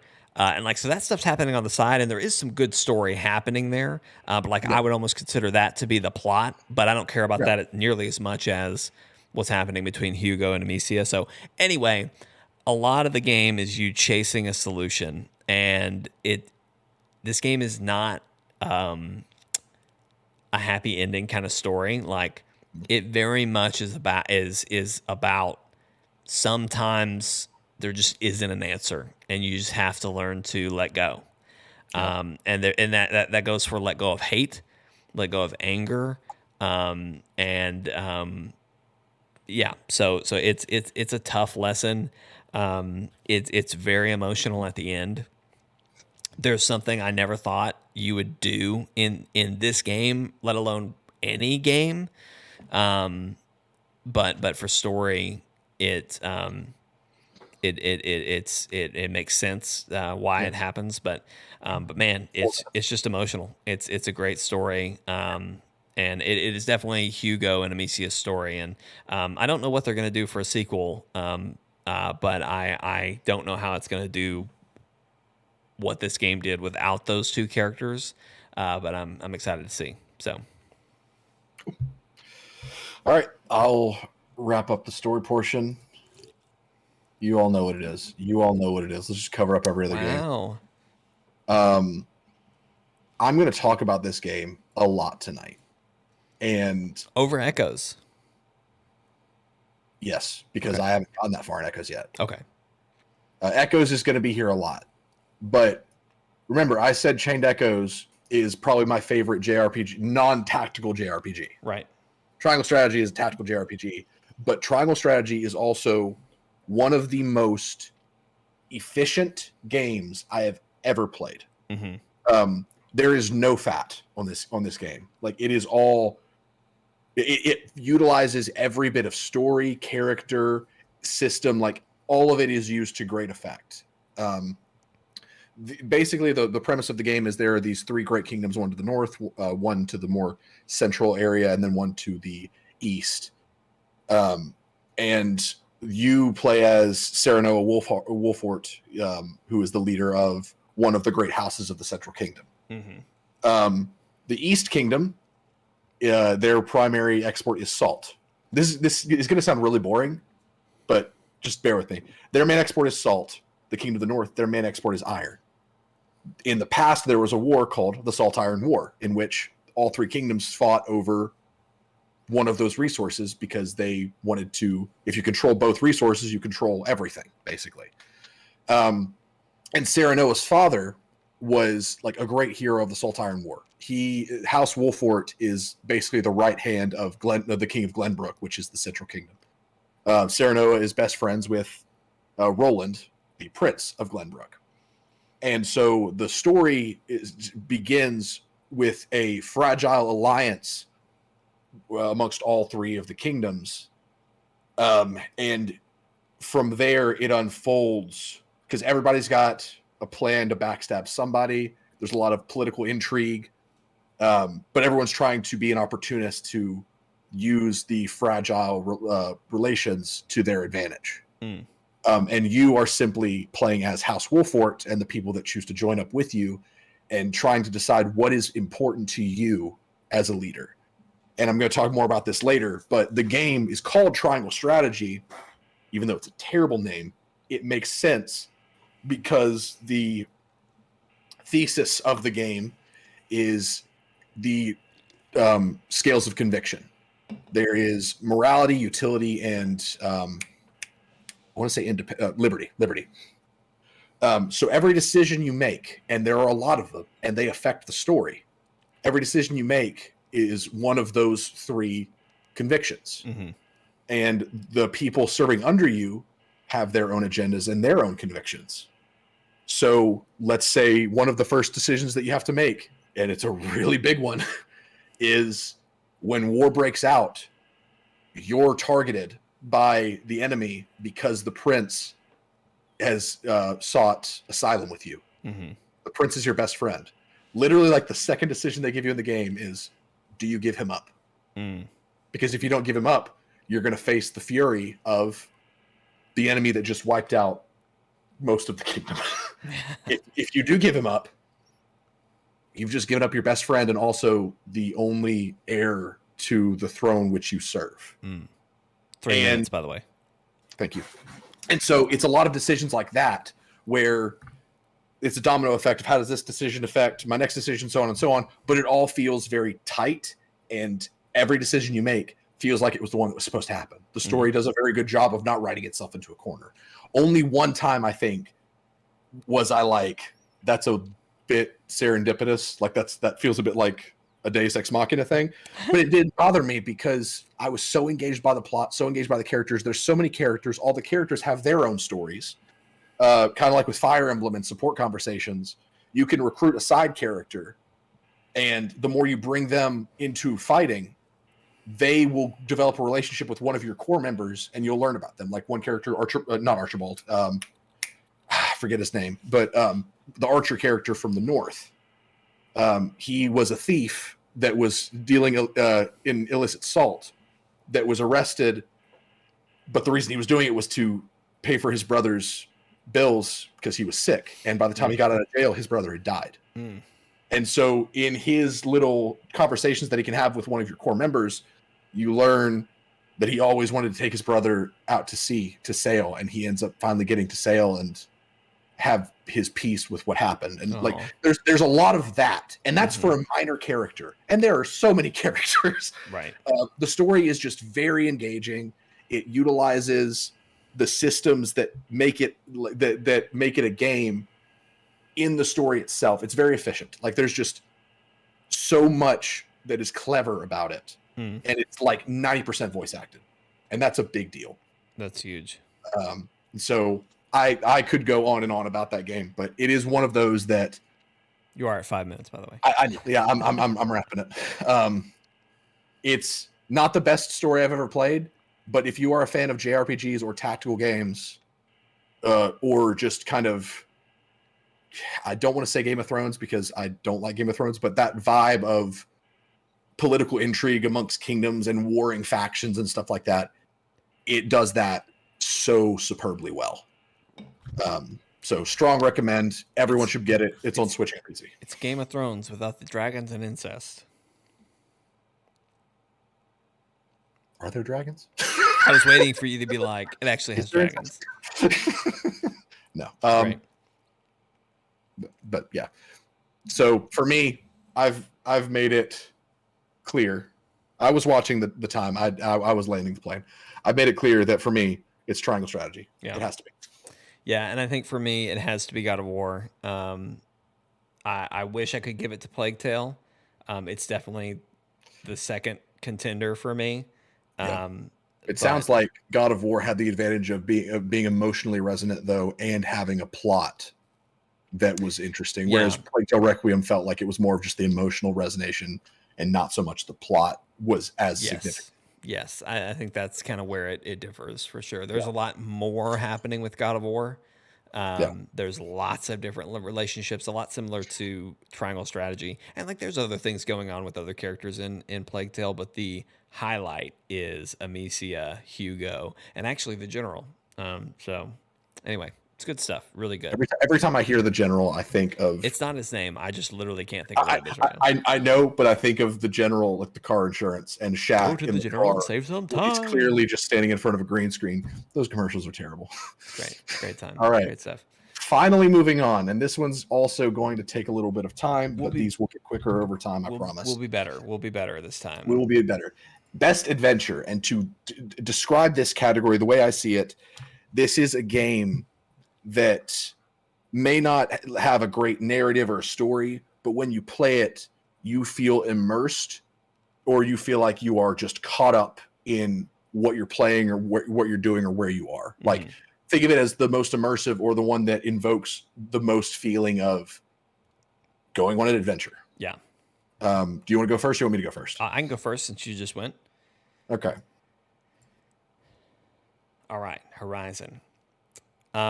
You can fly on that bird that's there.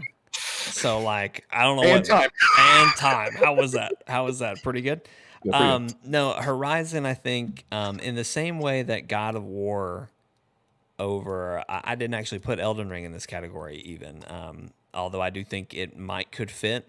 But again, I think so much of Elden Ring is about discovery, and sure, that's part of an adventure, but you're also fucking terrified the whole time. Like anything could kill you at any moment. And so there's just a level of intensity to that, okay?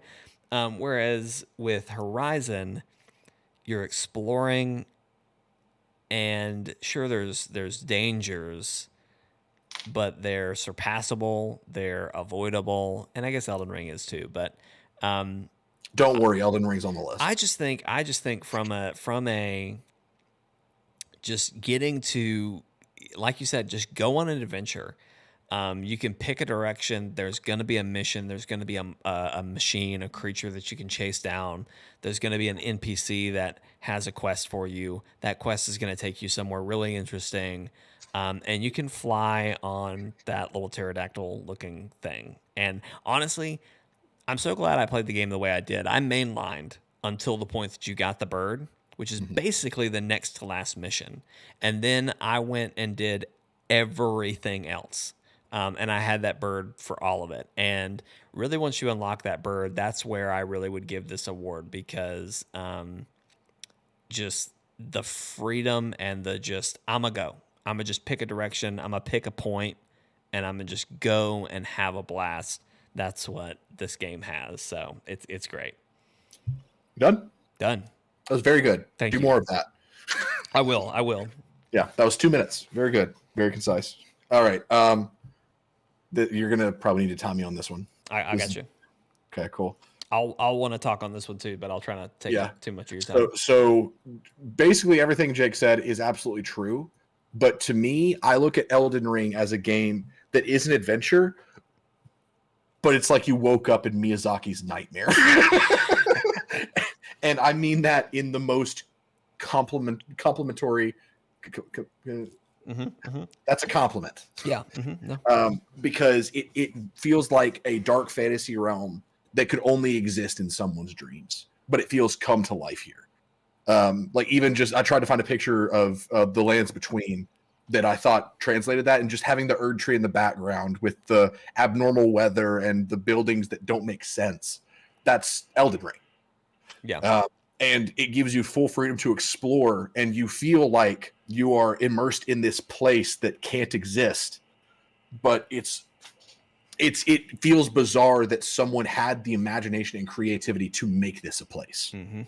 All the way down from like the things you see to the things you encounter. I was talking with my brother earlier, and I was like, there were 2 moments when I knew that I had to talk about Elden Ring. The first one was when I saw the Erd tree, and I was like, wow, this is hauntingly beautiful. And the second time is when I saw the giant hand that moved around like a spider, and and I was like, someone needs to stop this man. Those are terrifying. Those are terrifying. But that's just Elden Ring. It's this beautiful, like haunting, mystical realm that gives you the keys to explore and experience however you want. And as you peel back the onion, there's just more. Like when you discover that there is an underground realm in the lands between that's almost as big as the above ground realm. Like it just keeps giving. It's one of those games, and maybe this is a better way to define the adventure category, but games that should be experienced blind. And I know that goes against what you said about Horizon, but I feel like if I had looked up stuff about Elden Ring, it would not have been as impressive to me, because I would have looked like, this is one of those games where I can just start playing it and just be absolutely blown away by the stuff that I come across, because I totally wouldn't see it coming. Go. Okay. The only thing I want to say about this is I haven't felt the way I felt playing Elden Ring since Breath of the Wild.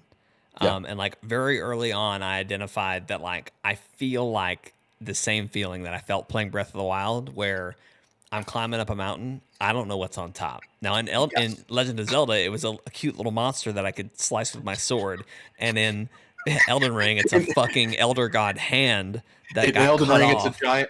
It's a giant hand of a demon beast that has boss music and 3 health bars and teeth under each fingernail. but I mean, to what Steven was saying, like you can go anywhere, and as long as you're tough enough or fast enough, you can like there's always something epic on the other side. And usually it's a fight. But there is always something that you're going to come across. And for the most part, it doesn't matter what you do in any order. Like there's kind of a path, a golden path they want you to follow. I hesitate to even say want, that you can follow, that makes sense. But like, I know I probably took on Radon way sooner than I probably should have. There's a lot of things in it. But again, just if you go somewhere, you're gonna find something. That's Elden Ring. Yeah, to me, the Breath of the Wild example is a good one, because Breath of the Wild came out 6 years ago, 7 years ago. I can never remember if it was 2016 or 2015. And people talked about it as if, like, to say, I can't believe a game like this exists. Yeah. And we all know how I feel about Breath of the Wild. It's a good open world game, not a great Zelda game, all that stuff, whatever. And to me, it was like a really good first attempt at adapting open world to Zelda. But I play Elden Ring, and I feel what I think those people felt when playing Breath of the Wild. Because when I play Elden Ring, I say to myself, I can't believe that someone made this, because of how creative and deep everything is, and how, like I said, the onion just keeps peeling. There's just always something else, whether it's in the weapons, the armor, the magic, the locations, the bosses, all of that stuff. It's so dense and so creative that you can really get lost in the world. And I think them handling the gameplay the way they did, because if they had not made this to where you can go anywhere for the most part, just kind of explore, it would not be nearly as accessible. Yeah, and yeah, like people would hit walls and they would get frustrated. So it was really nice to see how well this kind of open world adapts to a Souls-like game, and I don't think they can ever go back. Yeah, that's 5 minutes for both of us collectively. So yep, I just saw that. Perfect. That was good. It was pretty good. That's good. Yeah. All right, you want to go or do you want me to go? I'll go since that was more your category. Please explain yourself. So I put this one here, and I'm kind of identifying here. To me, adventure is, I'm looking for more relaxation, I think, out of adventure, and intriguing world. Okay. And so Stray is a game where you play as a cat in a world with no humans, and you fall into what is assumedly a doomsday shelter, but like think shelter big enough to hold cities. And again, there's no humans, so the robots have adapted and are mimicking human activities and behavior. But you play as a cat. You have a little robot companion that helps you get through things. But just exploring the world is so fun. There's no combat. There is some like avoiding enemies sections. But the thing that's so fun about this game is you get put in really interesting areas, and then you just kind of play and explore. And the difference being, Elden Ring, that feels satisfying because you see the Erd tree or something for the first time, or you see some crazy boss that you didn't know was there, or you beat said boss and get some really cool weapon or item. With Stray, you get to see a cat do something really cute. It's just vibes. It's vibes. It's vibes, and like that extends to the music. The music is just really vibey. They're one of the first levels. If you explore, you can find music sheets, and you can go to a robot that's learning to play music, and you can listen to it, and you can sit up next to him and purr and like listen to the music, and it's great. And so it's just really fun. If you look up any like the art, like honestly, art direction, this one could win in my heart too.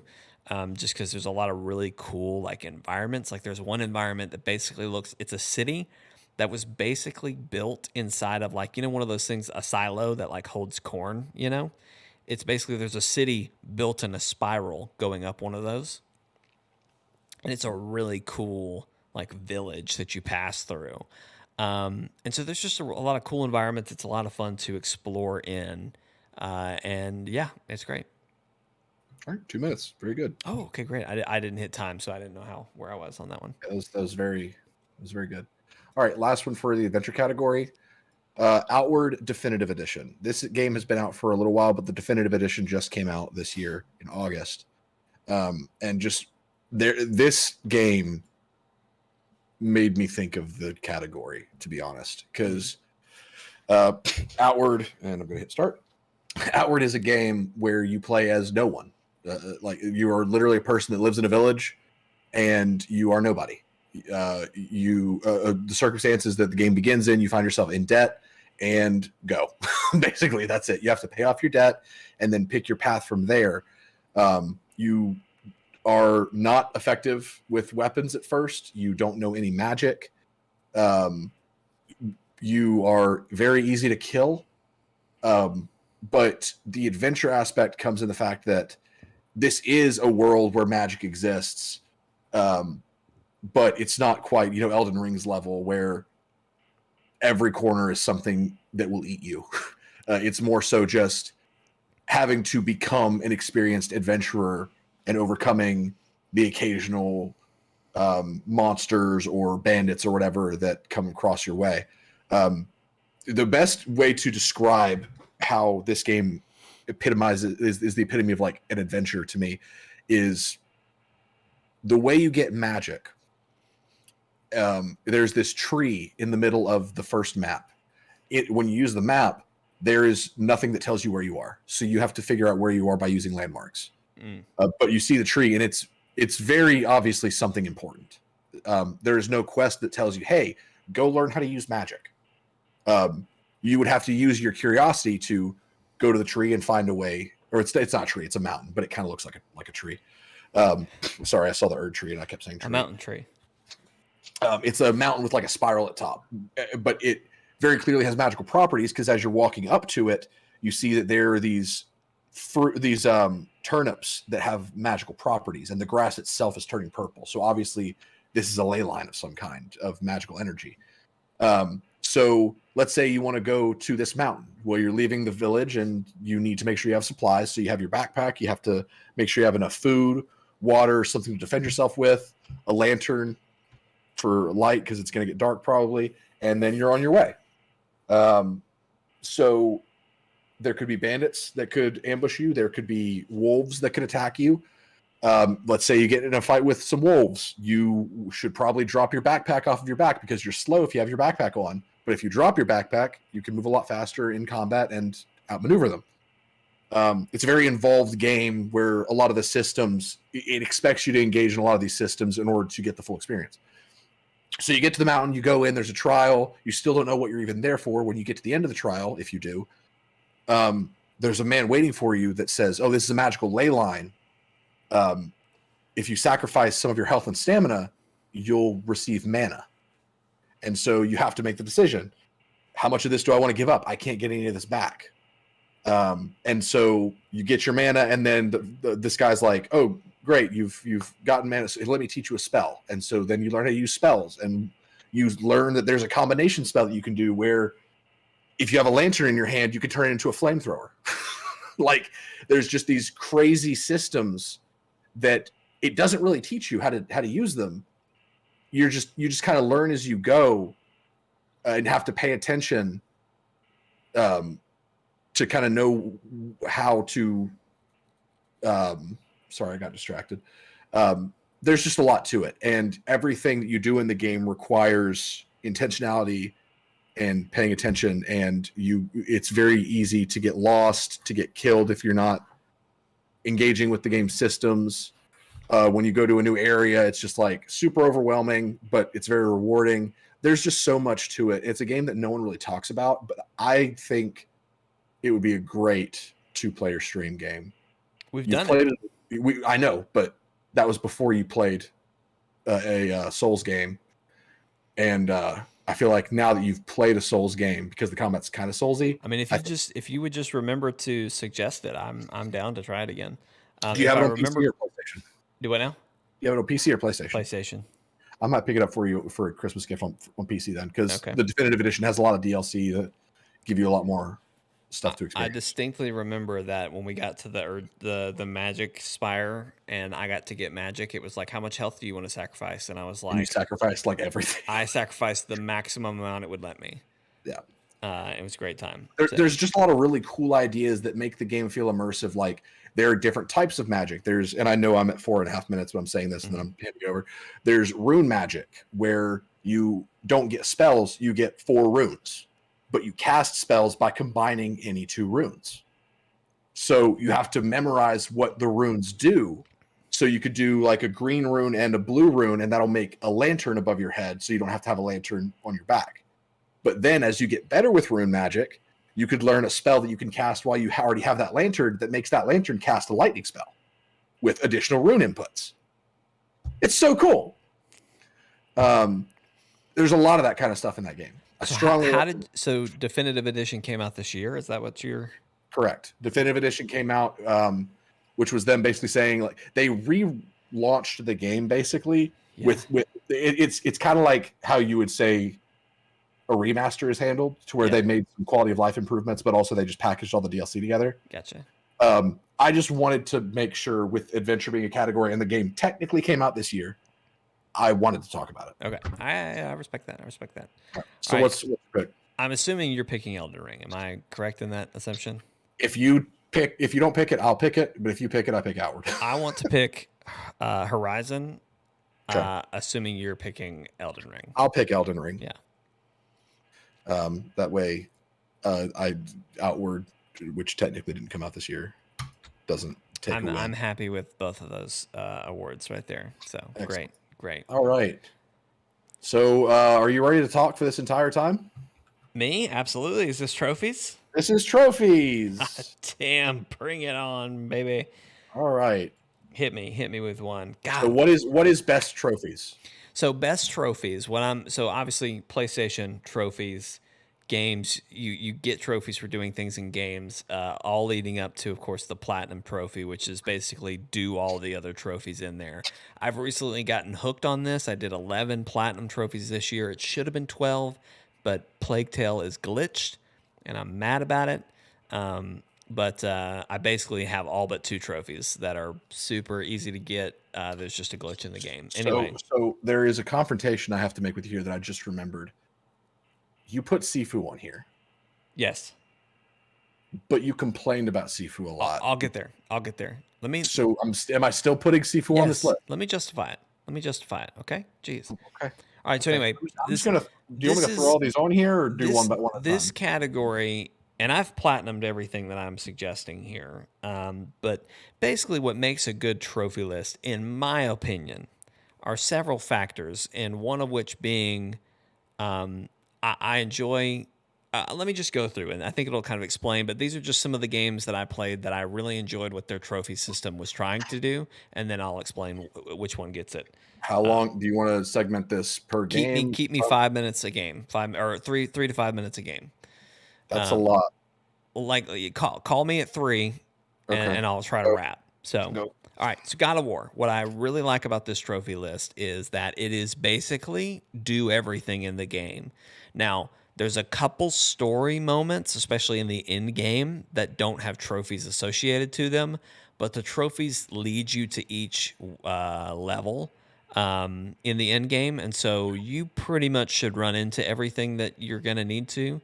But again, it is just do everything in the game, which I really respect. I really appreciate.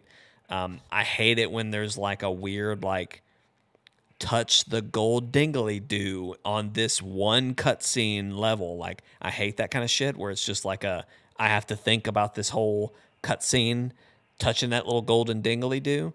There's none of that. It's just do everything in the game. And again, I love when trophies give me another reason to pursue something, to go through a difficult challenge to get to the end. So great stuff. Really pushes you to see everything that's in that game. Hit me with the next one. There you go. Okay, that was 45 seconds. Hey, I'll try to keep it there. Keep it there. Horizon. Steven's like, I'm over it. Horizon. I just have nothing to say about this. So, I understand. I don't trophy hunt. So Horizon, what I appreciate most about Horizon, and this is hilarious because it's almost the opposite. What I appreciate about Horizon's trophy list is that it doesn't require you to do everything.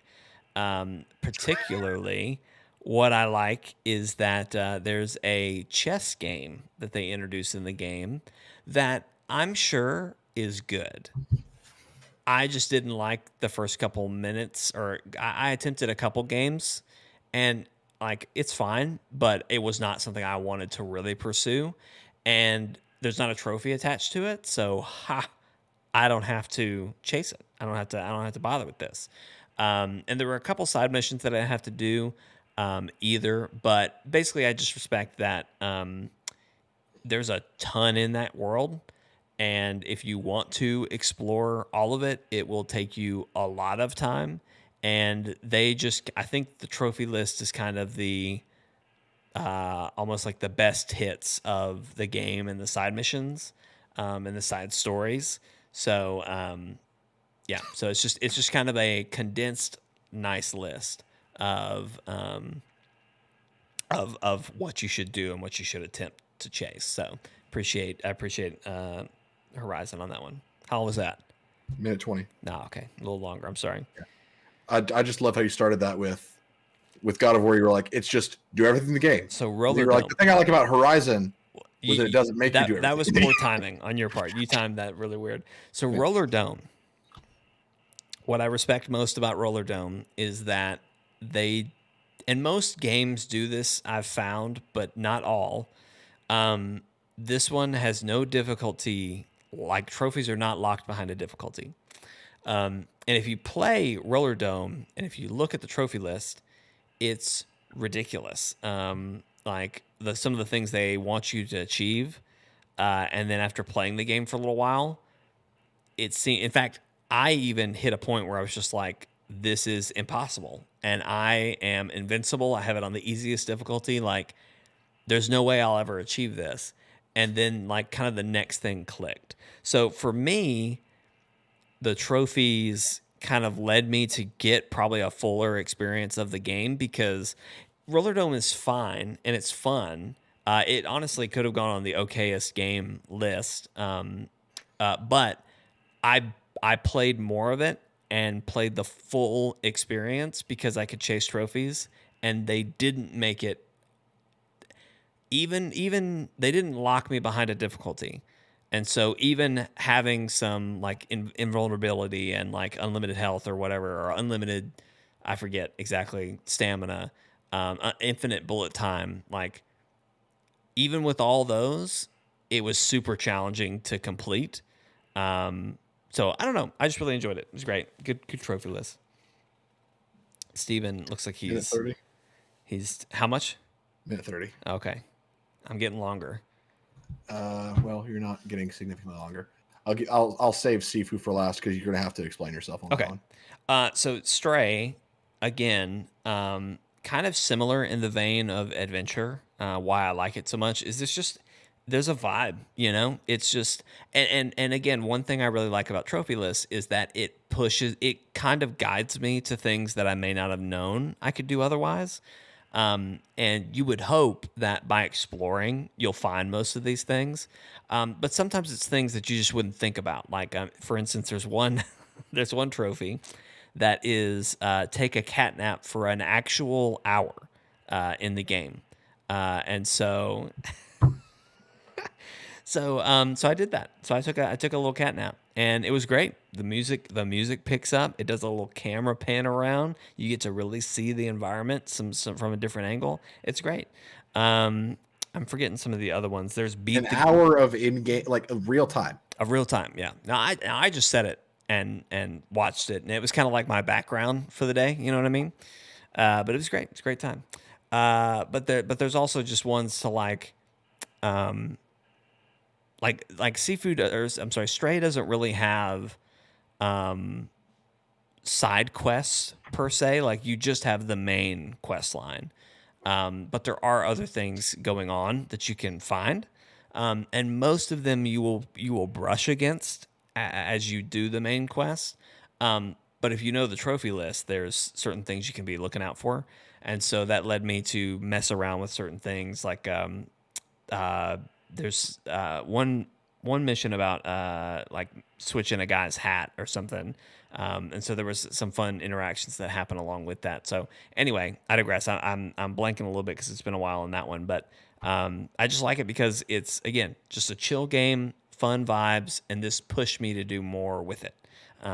Also, it was super. There is a challenging one about beat the very first like enemy encounter without getting touched, which was very hard. And then you have to beat the game in 2 hours, which was not hard, but which was a fun challenge. So 2:10. Sorry, wrong direction.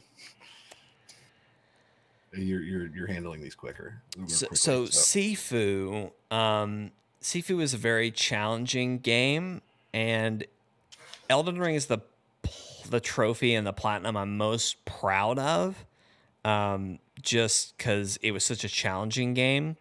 But again, Sifu, there wouldn't be an Elden Ring this year without Sifu. So I just appreciate that Sifu as a game pushed me. But there's a trophy in particular where you have to beat the game under a certain age. I want to say 25. So again, 5 levels. Anytime you die, you age up. Pretty much what that equaled out to was you get 1 death per level. And all of these levels are challenging. Again, kind of like we talked about, some levels are more challenging for others than some because of what you kind of specialize at, right? Like I learned how to, I forget what it's called. I think it's like sway, where basically you're like quickly dodging things. And certain enemies are more suited to that than others. And the game forces you to learn how to block or to sway or to dodge or to whatever. So you have to learn to be good at all of it. But anyway, I had to perfect the perfect run to achieve that trophy. And so, again, it really pushed me to chase Sifu more than I would have. And that ultimately gave me the confidence to say, I think I can take on Elden Ring. And then I ended up platinuming Elden Ring as well. So that's why I put it on here. So, and I think I'm going to have to give it to Stray as just like my number one pick. Again, it's just vibes. It pushes you. It's already a very short game, and it pushes you to see more of it and to do more with it. So I really appreciate it. There you go. There you go.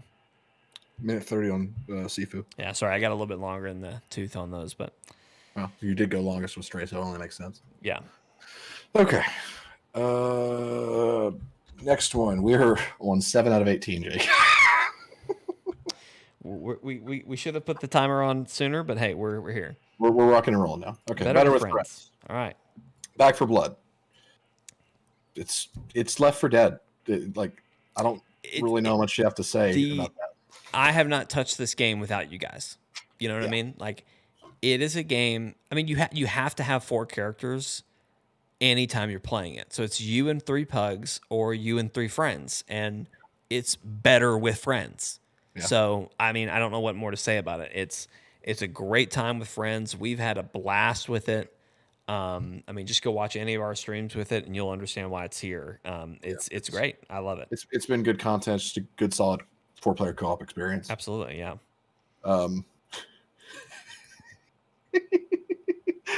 So I knew I had to put GTFO on this list because GTFO, the better with friends category, because again, Back for Blood doesn't really fit because this is harder with friends. No, it's not harder with friends. But GTFO came out of 1.0, I think, December of last year.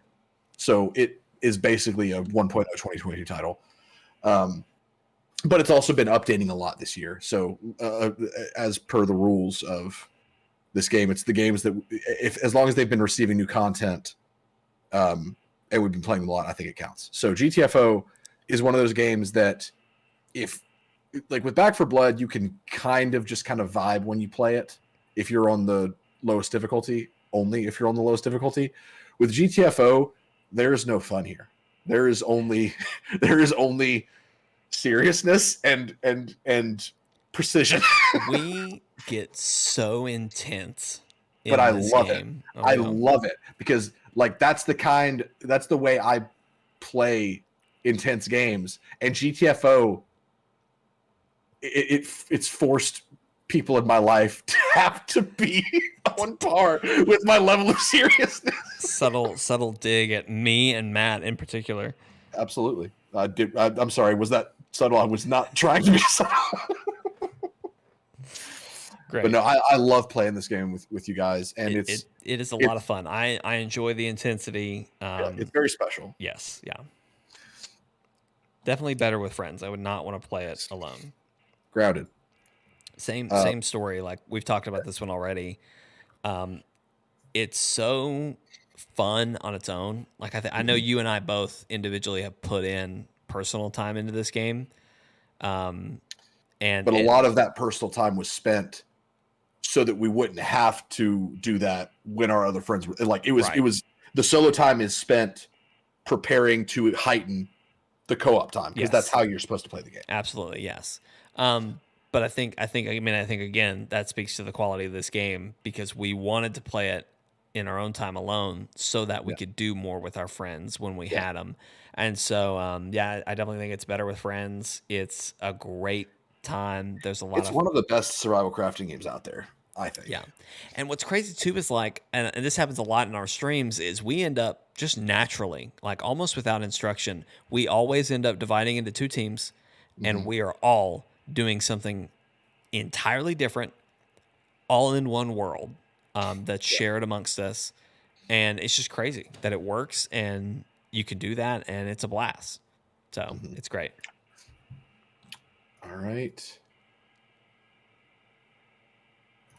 Splatoon 3. I think we soured on this one a bit, but it still stands. I don't think we soured on it. I think we just haven't had the opportunities to play it yet. I think we needed a break because we hit it very hard. We hit it very hard, and I knew this was going to happen. That we would. Honestly, I wasn't expecting y'all to enjoy it as much as it seemed like you did. We did. But what I was excited about once you guys did like it is Splatfest and apparently the Big Run, which is the co-op like big event. Those were what I was excited about because those are going to go on for a while. And so we might not stream this every month, but when there's a Splatfest, I'm going to let y'all know. And I've already done that for the next one. I forget when it is now off the top of my head, but it's like the first or second week of January, right? Yeah, something like that. So like we're going to do that. Like I'm going to pitch that to you guys, but it's so fun. And again, talking about just better with friends, like I did the story mode on my own, but I have not played much without you guys. It's one of those that like when I made the better with friends category, my thought was just because we don't play PvP games here, my thought was the best time we've had playing games in co-op.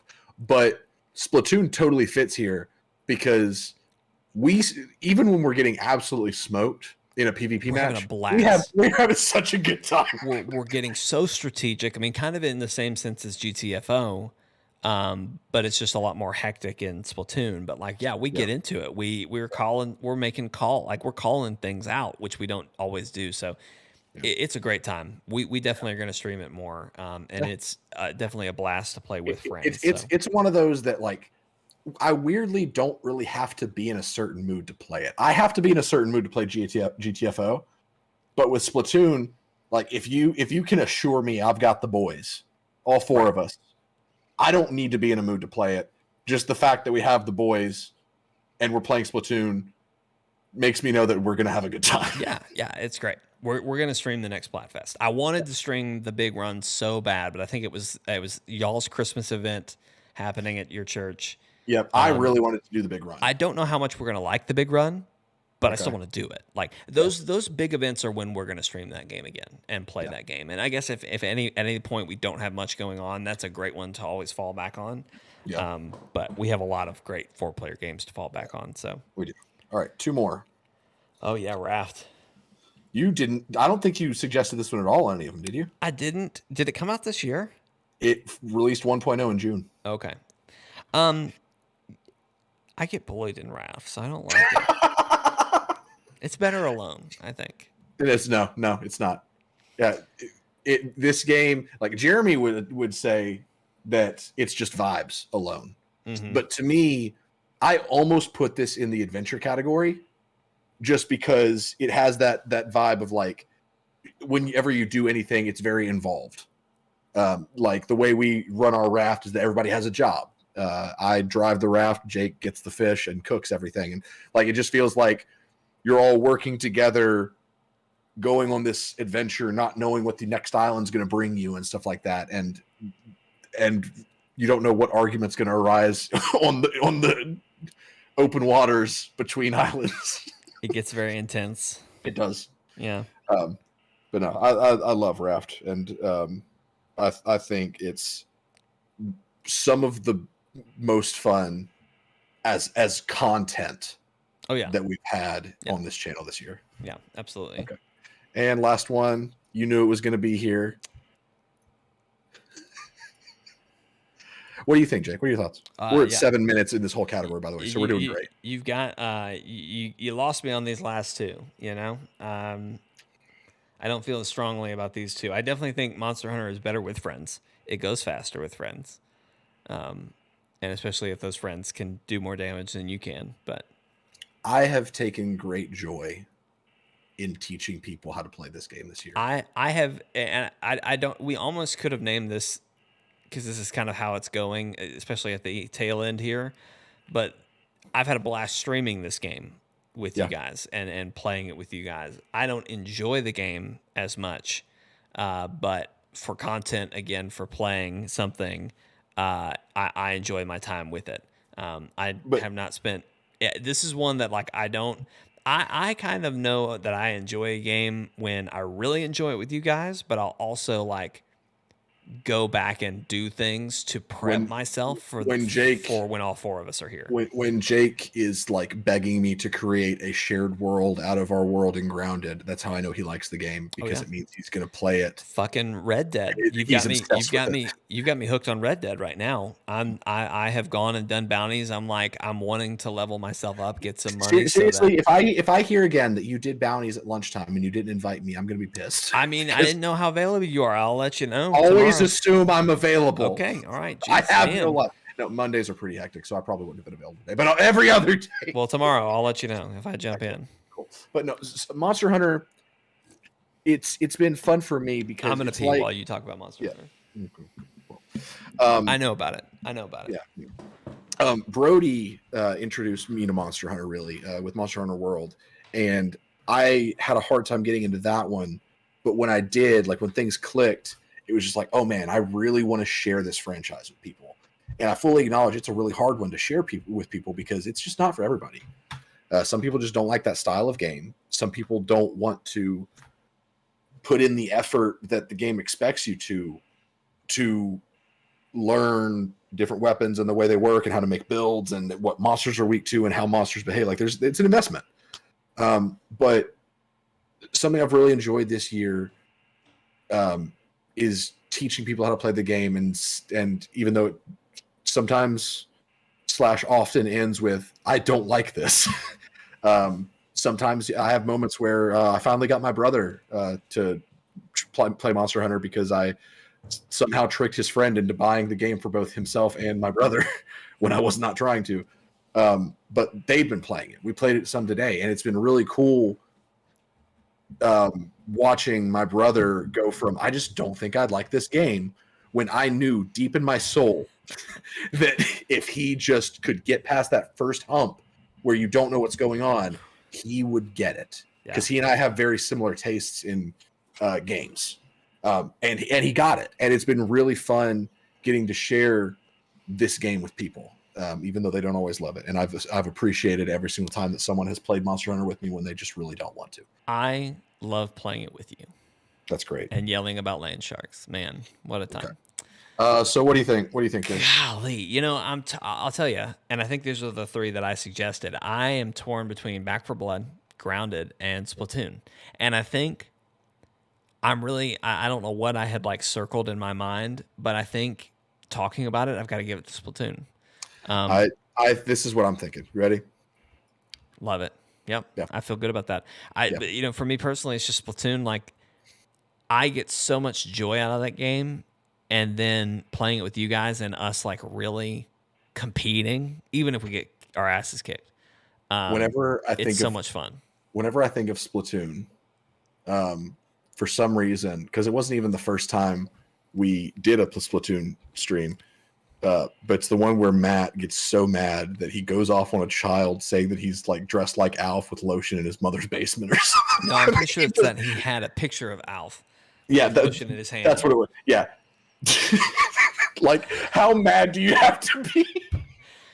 It doesn't take much for Matt. I've learned. Oh man, take it there. But it was so fun. It was such a good time. Good time. All right, this is going to be another category that takes a while to get through. We'll make it not that way. We'll make it not that way. Go to there. I want to go to there. All right. This won't take long. I only have one. I have 4. Well, mine will take 10 seconds. Okay. I'll start with Xenoblade, because this one barely made it on the list. Because honestly, the world, like the living conditions are terrible. Everyone is at war, constantly trying to kill each other. By the way, I'm going to time you starting right now. I'm going to give this whole category 10 minutes. That's fair. That's what we did last time. Go.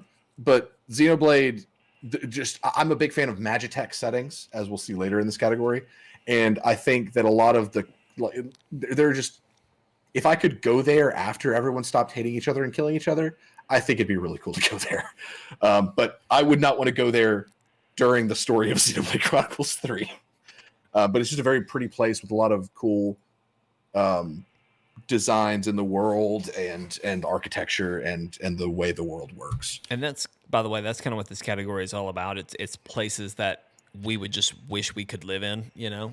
Not even just live in, like places in video games that we would want to go to under certain circumstances. All right, you're right. And so I put Horizon for that reason, just because it is a beautiful world. And obviously there's machine monsters around. But I think especially if I could like go and be what Aloy is, I would love to go and just master that world. And again, fly around.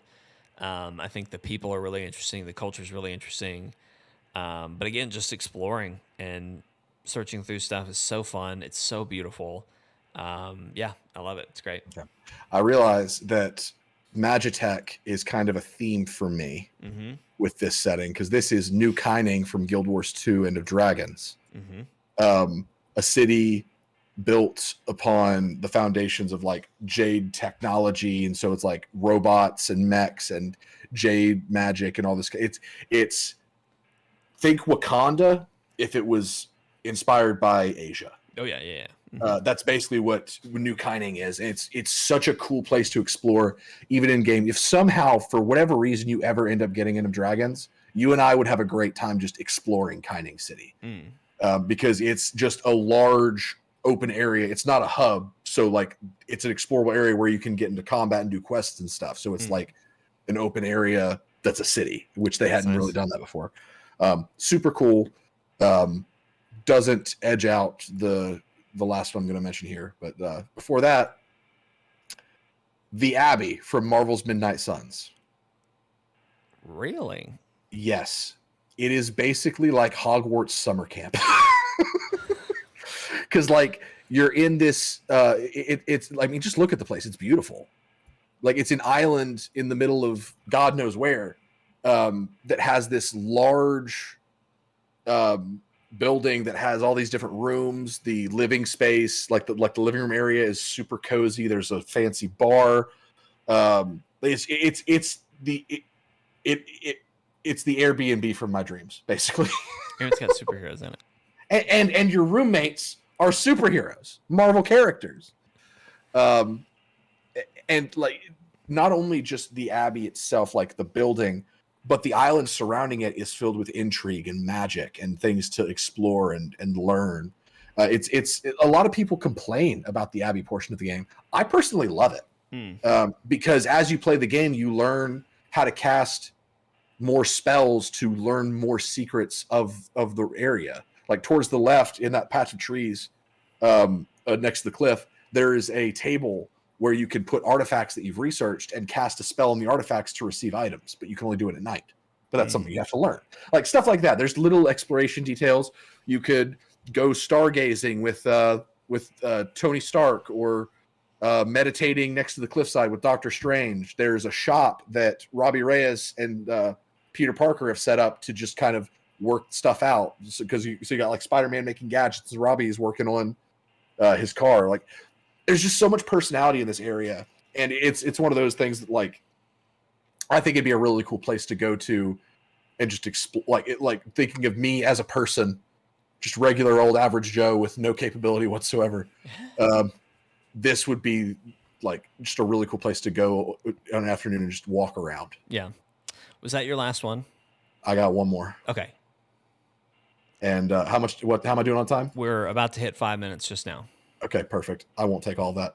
I couldn't find a good picture of this one. Ooh. And I'm about to explain why. This is Volandis, the land of chained echoes. Here we go. Okay. This was the best I could do because it kind of characterizes visually how the game looks, in that it's a very pretty game, even though it looks like a JRPG, like a classic like SNES JRPG. But it is a world that, kind of like Triangle Strategy, is embroiled in conflict between different nations. Mm. But you have a world where magic very much exists. There are people that know how to use it, and there are people that aren't. But it's a land of heroes, a land of magic, and also a land of technology and airships. Like there are airships. You get around using an airship in game. There are mechs called sky armors. And there are people who specialize as sky armor pilots. Like it's just like if I could handcraft my own fantasy realm, like if I was back when I started writing fiction, I used to write fantasy, but that was before I was into Magitech as much as I am now. But if I was still writing fantasy fiction today, I would have created Volandis. I swear. Yeah. So it's just a really cool place. I'll talk more about Chained Echoes as we go. But as a last minute throw in, I almost sent you Stray, but it's such a post apocalyptic world that I wasn't sure. I feel like if you were dropped into that world as you are, yeah. That's why Elden Ring's not on this list. it'd be a little crazy, but just as an honorary mention, I'll throw that in there just because the environment is so cool. But well, obviously for me it's Horizon, so which I assume I can't wait to see which one you pick. So if we're saying like if Steven as I am now is going to this place, I would say the Abbey because I probably wouldn't die there. But if I could live as a character in one of these worlds that has the capability of one of these characters and could use the magic and pilot the sky armor, easily Volandis. Let's assume that. Okay, so I would say Volandis then. Yeah, I like that. That's a good. Yeah. Now I'll tell you, Steven, that screenshot selling me on Chained Echoes. My God, I like the look of that. Pick it up. Seriously, I need to. It is so freaking good. You will lose yourself in that game. Is it just on Switch? No, it's on everything. I'm pretty sure it's on Game Pass. That helps. That helps a lot. Yeah, play it on Game Pass. I'm gonna play it on PlayStation. Trophies. Well 7 minutes. Give it like 30 minutes to an hour on Game Pass to decide if you like it, and then if you do, go to PlayStation. Okay. Because I don't know how you are with turn-based combat, so I don't want to like throw you to the game and be like, I hate this. You lied to me. All right, I'm done with that category. So great. Yep. Nope, that was almost 8 minutes. So. Perfect. Best throwback. Okay. All right. Yep. This will be easy too. You're going to go first, and I want to see if you can catch the Easter egg that I put in this. Okay. It's not in the picture. Go ahead and talk. Okay. So best throwback is basically what's a game that you played this year that didn't come out this year that you really enjoyed that you want to highlight. It can be a game that you either have never played that came out a previous year, or a game that you revisited. That so either something you never played before, or something that you did play in the past, but you really got into it again this year. Yeah. Well, so for me, I played mostly new games. I didn't really revisit much. I didn't really try new, older things much. So the one exception to that is Death Stranding. So almost by default, it wins this category for me, just because it is kind of the only throwback game that I did. But I'm hoping I can sway you. But wow, it is good. Like I can understand how it was divisive, because in a lot of ways similar to like Red Dead, where like as we've talked about, and we just did a stream of Red Dead. You can go listen to that conversation. But like, there's a lot of things that you're either going to take as, wow, this makes me feel so immersed, or, God, this is so fucking annoying. Why do I have to piss to get grenades in this game? Like, why does that matter? Like, there's a bunch of bullshit like that you're either going to love and think, wow, that's like, this is crazy, or like, I love like that I have to think about this, or you're going to hate it. And so similar for what really kind of hooked me. The word death in this font looks really cool upside down. Oh, it does. It's almost the same. It's almost, like you can read it backwards. Yeah. Well, what caught me about this game is I just enjoyed delivering packages. Like there's something about like getting a perfect delivery, like no damage or minimal damage, and also just like making the most deliveries I could. So like very early on, I got a truck, and I would just, every time I hit a place, I would load up as many packages as I could, and get it to my destination. Later on, I learned about zip lines, and I kind of had a different strategy of how I would do things, and I just really grew to love that the gameplay loop. The story is whack, but I still had some really great emotional moments. Again, father, son, BB. There's some really great connections there. This whole game is about fathers and sons, and there's a lot of crazy shit that's happening around that. But ultimately, it's about a father who lost his son and died before he could save him, and then you taking the chance to save, risking your life to save BB, your son, not your son really, but like your adopted son. It's great story, great gameplay, divisive, but is it a great story? Legitimately asking, is it a great story? There are certain, I think similar again to Just, what you just were a yes or no question. No. I think kind of like you said with Plague Tale, like the plot, whack as fuck. Doesn't make any sense. I don't get it. Yeah. If I, but there's emotional resonance there. Similar to Kingdom Hearts, if I just say, okay, this is the world we're in, and then I look at like what's happening with characters, I really like it. I've talked about the character Mama before, about and hers pisses me off because it goes so strong and it's such a great story, and then it fucking jumps off a cliff into insanity. But again, talking about this is a story of fathers. Spoilers for Death Stranding. But you come up against an enemy named Cliff pretty early in the game. 3 minutes. And he keeps talking about, I'm coming for you, BB. I'm coming for you, my BB. I'm coming for you, my BB. Well, BB is what you call the little baby thing that you're carrying. So you think, oh shit, this guy is coming after my BB. Why is he coming after my BB? He's not. He's coming after you. You are his child that he lost. And he has like surpassed death to try and save you and to come in contact with you. And you come to find out that the people you're working for are not as, good as they claim.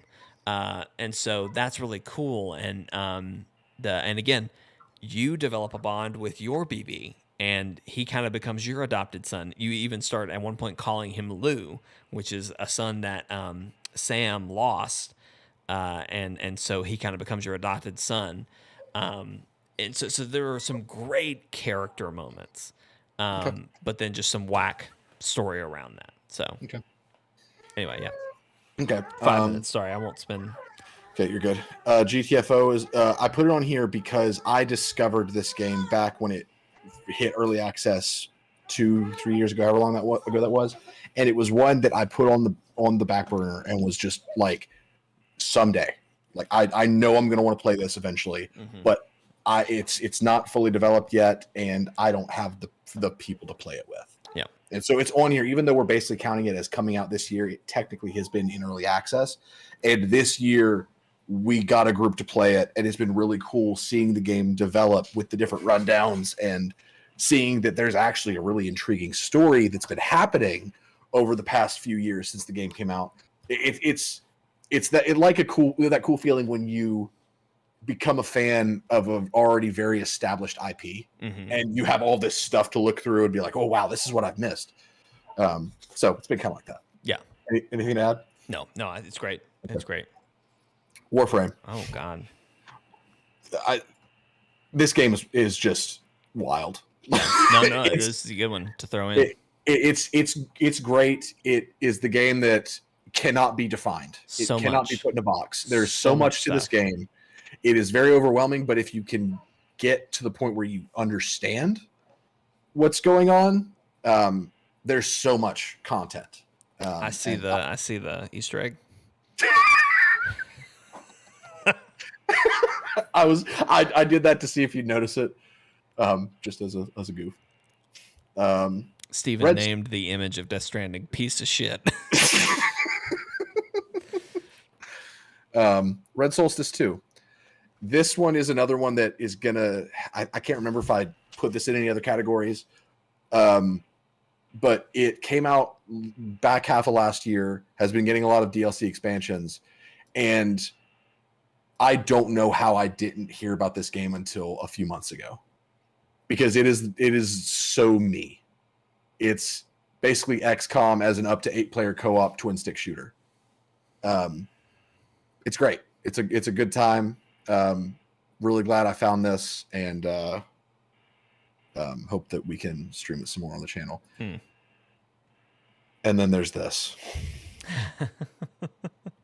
No Man's Sky is going to make it on this list any way it can, or in this stream any way it can. I gave them a lot of crap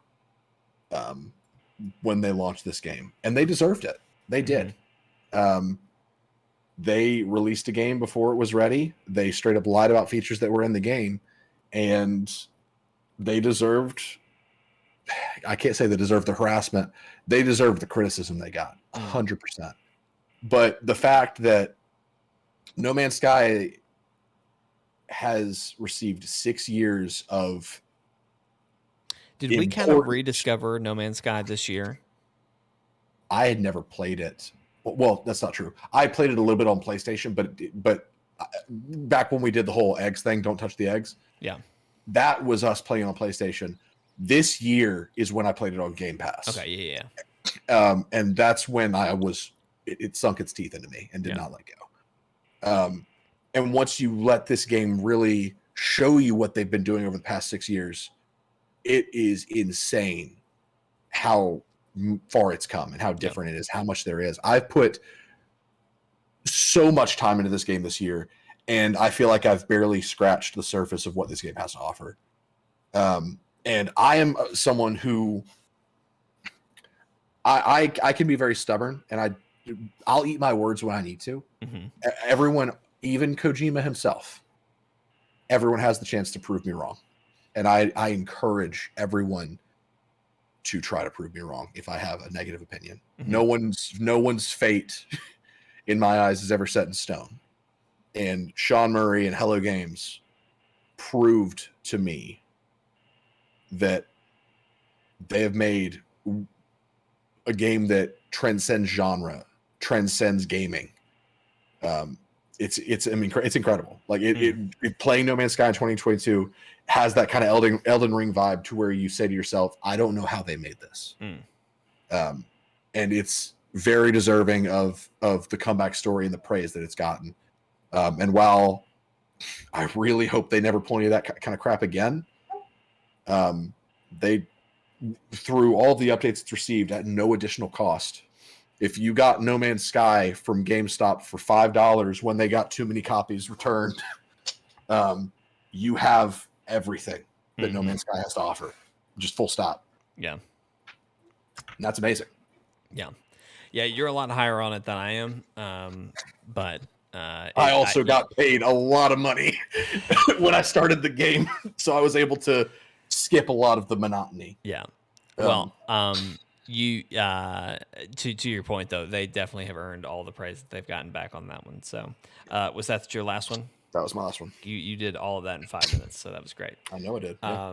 Excellent work. I mean, obviously, I'm giving it to Death Stranding for mine, but Andrew's playing Triangle Strategy. I got him, ladies and gentlemen. Let's go home. Ladies and gentlemen, we got it. Everybody go home. All right, what are you picking for yours? No Man's Sky. Okay, great. Good. I like that. It's a good end for that category. All right, we are on number 10. This is going to be the last really long one, I think. So do your best to keep this. I'm gonna try to keep everything I do from here on out short. Best cast. I'm going to let you kick us off. Sure. And with this one, I got unique pictures that show characters. Thank you.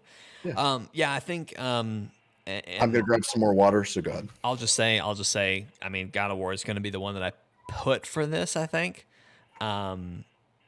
Simply because this being best cast, that encompasses the whole game, right? Obviously, Christopher Judge, Kratos, amazing. The way the places the character goes and the way he portrays it is perfect. There are some really emotional moments for Kratos in this game. There's a great moment where Kratos and Atreus are reunited at one point. This is such a good story moment too. I don't need to talk this long, but there's a great moment where Atreus and Kratos are rejoining, they're reuniting, and they were not nice to each other. Actually, Kratos said he called Atreus boy, which if you've played the first game, you understand the implications of that. Of just he didn't respect Atreus enough to even call him by his name in the first game. He overcomes that in the second game. In the first, by the end of the first game, he calls him Atreus all the way up to this point. He calls him boy right before he runs away. So anyway, when they reunite, there's this really interesting moment because again, major spoilers for God of War.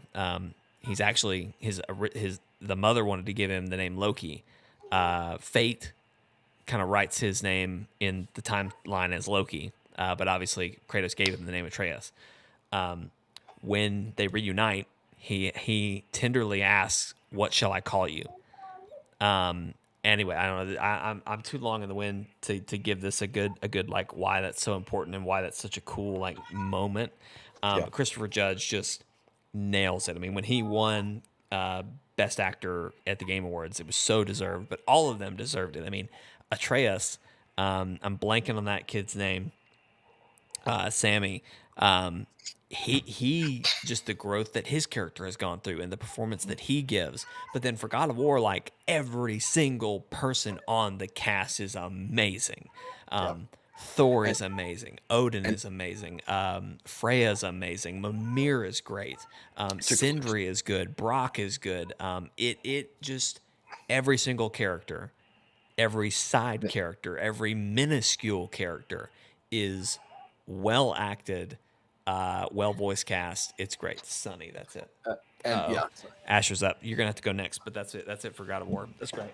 And to clarify, when I say best cast, I don't mean just best performance. That's that. I could hold him. You want to hold him? That doesn't necessarily mean best performance. That can be best performance, but I see it as either that or the best cast of characters, like the characters that you felt really enhanced whatever the game is that you're playing. And so for me, let's go with, hey, Peter, you want your monkey passy? Here you go. You're going to take it anyway. All right. So for me, let's do, let's put some water. Xenoblade 3. So like I said earlier, you play as all 6 of these characters, and then a 7th character can be in your party. Hey, buddy. A 7th character can be in your party at any time from a large list of side characters. But 3 of them are from one side and 3 of them are from the other.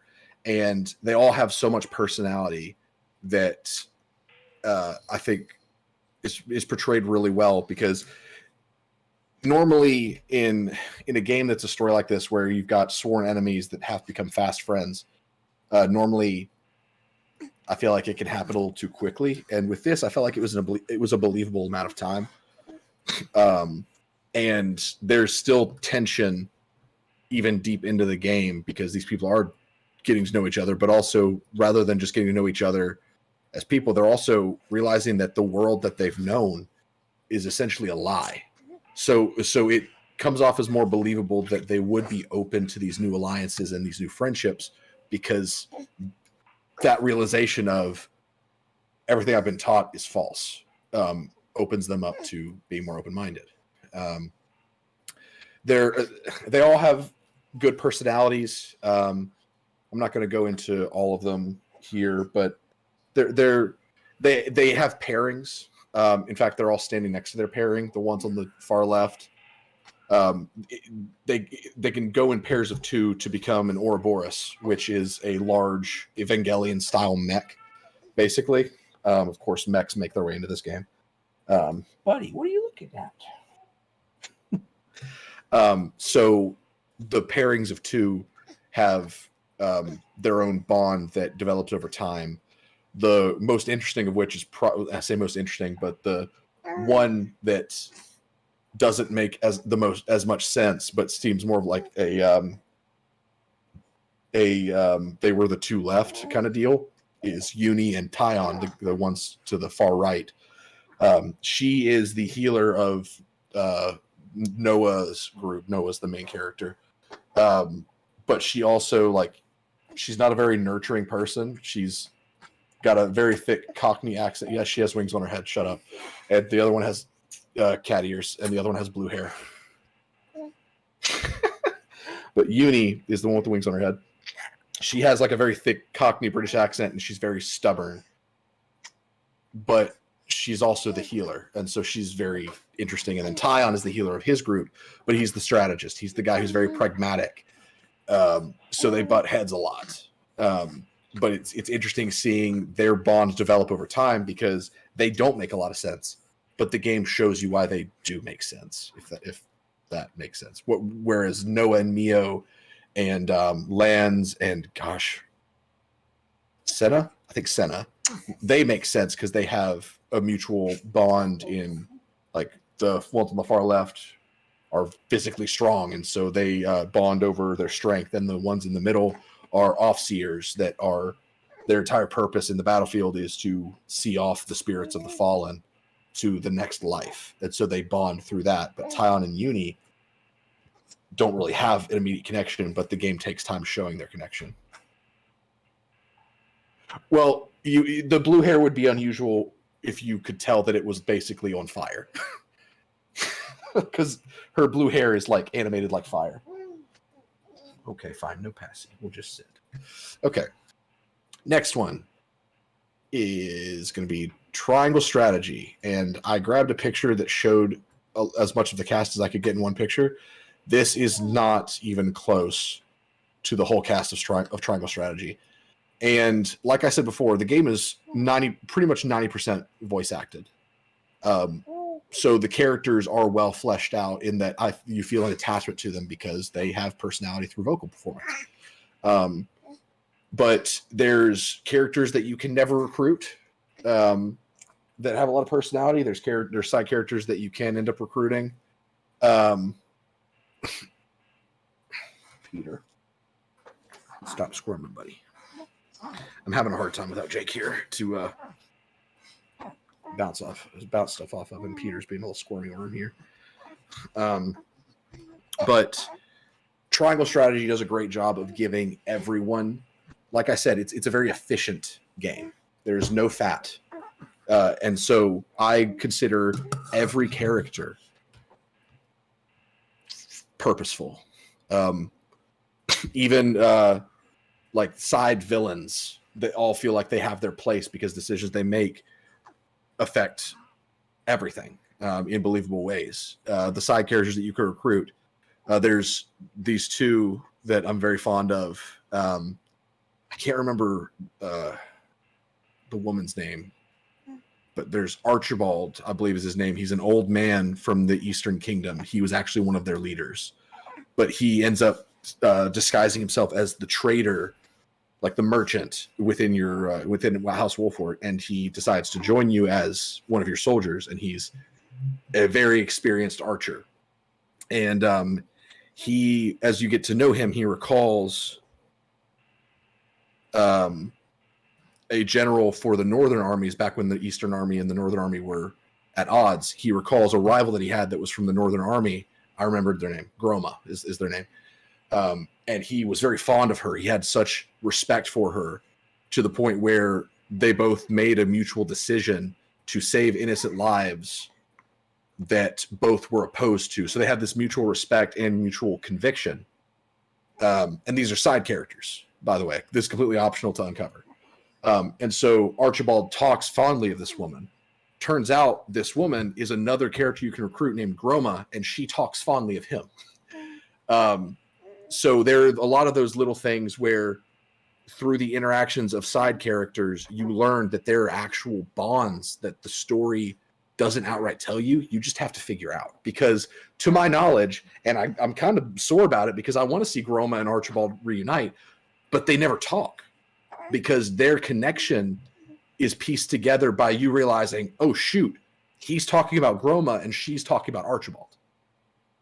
So there's just so much story and depth behind all these characters, where they all, no matter how small, they all have backstory, they all have purpose, they all have intent, and they all have their convictions, and I'll talk more about convictions later. But the core cast, specifically the ones at the very top, well, down to here. So Gila, Huette, Anna, what is his name? I can't remember his name. Frederica, Roland, Benedict, and Serenoa. That's your core group. So whenever a decision needs to be made, the decision is filtered through your core council. Gosh, I feel so bad that I can't remember his name. He's a great character. Erebor, got it. His name is Erebor. But so all of those core characters are the most defined because they are kind of they are the ones that you have to have. Like you start the game with them in your group, and so whenever decisions have to be made, they are directly involved. So their convictions are very on display, and they matter a lot. Yeah, great cast. Moving on. Screw it. Let's do Midnight Suns. So this one, I was torn between including this one and Gotham Knights, but I'm gonna go ahead and include both of them. Let's just go ahead and throw both of these out there. So we're gonna start with Midnight Suns, because if Jake comes back, I want to elaborate on what he said about Tim. So people say that the Midnight Suns writing is kind of fan fiction-y and kind of cringe. They're not wrong at parts. Sometimes it can be pretty goofy. But what I really appreciate about Midnight Suns, and I realized this as I was talking about some of the characters, some of them I really like. Peter Parker, voiced by Yuri Lowenthal of Spider-Man by Insomniac. That's my Spider-Man, and he is in this game. Yuri Lowenthal voices him here, and it kind of feels like they're performed the same way and written the same way, kind of. So it almost feels like Yuri Lowenthal's Spider-Man from that game has taken a side quest to be part of the Midnight Suns, and that's really cool. It just shows that Yuri is great with the character, and Spider-Man is just honestly easy to write because he's just such a good character. But other characters I noticed I didn't like that much. But okay, yeah, Jake's giving his Plague Tale stuff. But I realized that that's what Midnight Suns is going for. Because normally when we see these characters in the MCU, especially, they're just very heroic and not very flawed. And they have a hard time balancing humanity with heroism.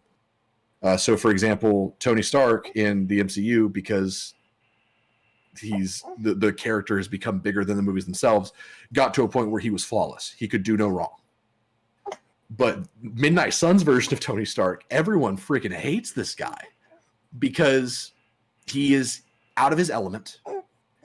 In that he is in a mystical realm, basically, where the things that he knows are basically thrown out the window. And Tony Stark hates not being the smartest guy in the room. And this game does such a good job at portraying that, where he's still the well-intending Iron Man, but he is on edge a lot, and he gets on people's nerves a lot because he is insecure. And that's really the rub, is that a lot of these characters, you see their insecurities. You see them as flawed. You don't like them all the time. That's the point. Where is he? Doctor Strange. Doctor Strange also is portrayed with a lot of insecurity in this game because early on you lose the Sanctum, and so the Doctor Strange you interact with is one that feels like he has failed as the Sorcerer Supreme. He feels like, because the Sanctum is kind of the magical barrier of our plane, he feels like he has failed in his role, but also with every second that the Sanctum isn't back, things are just getting worse. And so he is very much like, hey guys, Sanctum, gotta get the Sanctum. We gotta get the Sanctum. And people are just like, gosh, him and his stupid Sanctum. But the more you talk to him, the more you understand where he's coming from. It's not only about the safety of the world, but also he feels insecure in his failings as the Sorcerer Supreme. And it does a lot of that kind of storytelling with the cast. And when it works, it really works. and I think the writing, people were a little too critical of it. So I think especially Iron Man and Doctor Strange, and you can see it in all the other characters too. Yuri Lowenthal as Peter is always good, but Iron Man and Doctor Strange, you get to see a side of them that is so flawed, and a lot of them are flawed too, but those two specifically were great standouts to where I am always invested in these characters, and I think it was so creative of them to give us a portrayal of these characters that are intentionally broken, that you don't like all the time, because it really shows them as humans. And then moving over to Gotham Knights, super quick. Jake, are you back? I'm back. I'm good. You and I are both on borrowed time, it looks like. So we need to really pick it up in gear. Yeah. So Gotham Knights, I think the characters like Jason, absolute S tier. This is vocal performance wise is top tier Jason Todd, and I think they portrayed a very good version of his character that is almost like a Elseworld version of Jason Todd. What if he didn't kill? Nightwing is great. It just feels very Nightwing. And Tim Drake, I feel like they did a pretty good job with a younger Tim Drake, and his story is basically a lot of, I don't know what to do now that Batman's not here. And they handle that really well through a lot of his interactions with Alfred. And Alfred also is superb. I have nothing to say about Batgirl other than just what I said earlier about how they did the voice actors dirty. But the other three Knights, because I've played significantly as all of them, I think they're the best part of the game, which is why I wanted to put it here. Did you want to say anything about Plague Tale? Throw up Plague Tale real quick. And then I got one more after Plague Tale. Charlotte McBurney kills it as Amicia. Her performance is outstanding. She should have won Best Actress at the Game Awards. She just was going up against literal god tier actors. So she did amazing. But again, this is Best Cast. The rest of the cast is fine. She kills it. Asher's crying again, so I'm gonna go down and deal with him. I am listening to you though. I'll try to comment and chat as best I can, but move on to the next category when you need to. My last one, Chained Echoes. Going to talk a little bit about this one, but I just really love the way they've approached these characters as like RPG staples. Like the main character is like, he's a warrior archetype where he's very balanced, can do a lot of offense and defense, but he is a sky pilot or a sky armor pilot that feels a lot of guilt over choices he's made. So like it's almost like they combine two archetypes that normally wouldn't fit as one character, and they make them one character. And that's all over this game. The dude with the bow is the son of a lord, so he's a bit stuffy to where he looks down on certain people, but at the same time, it's a family tradition of his that when they reach a certain age, they're basically abandoned in the forest and they're told, don't die. So he is a trained survivalist because of his family's heritage. So while he is stuck up sometimes and sees people as beneath him, he's also the one who's like making poisons and figuring out how to do things in an underhanded way. So he's almost like a lord type character mixed with a ranger / rogue.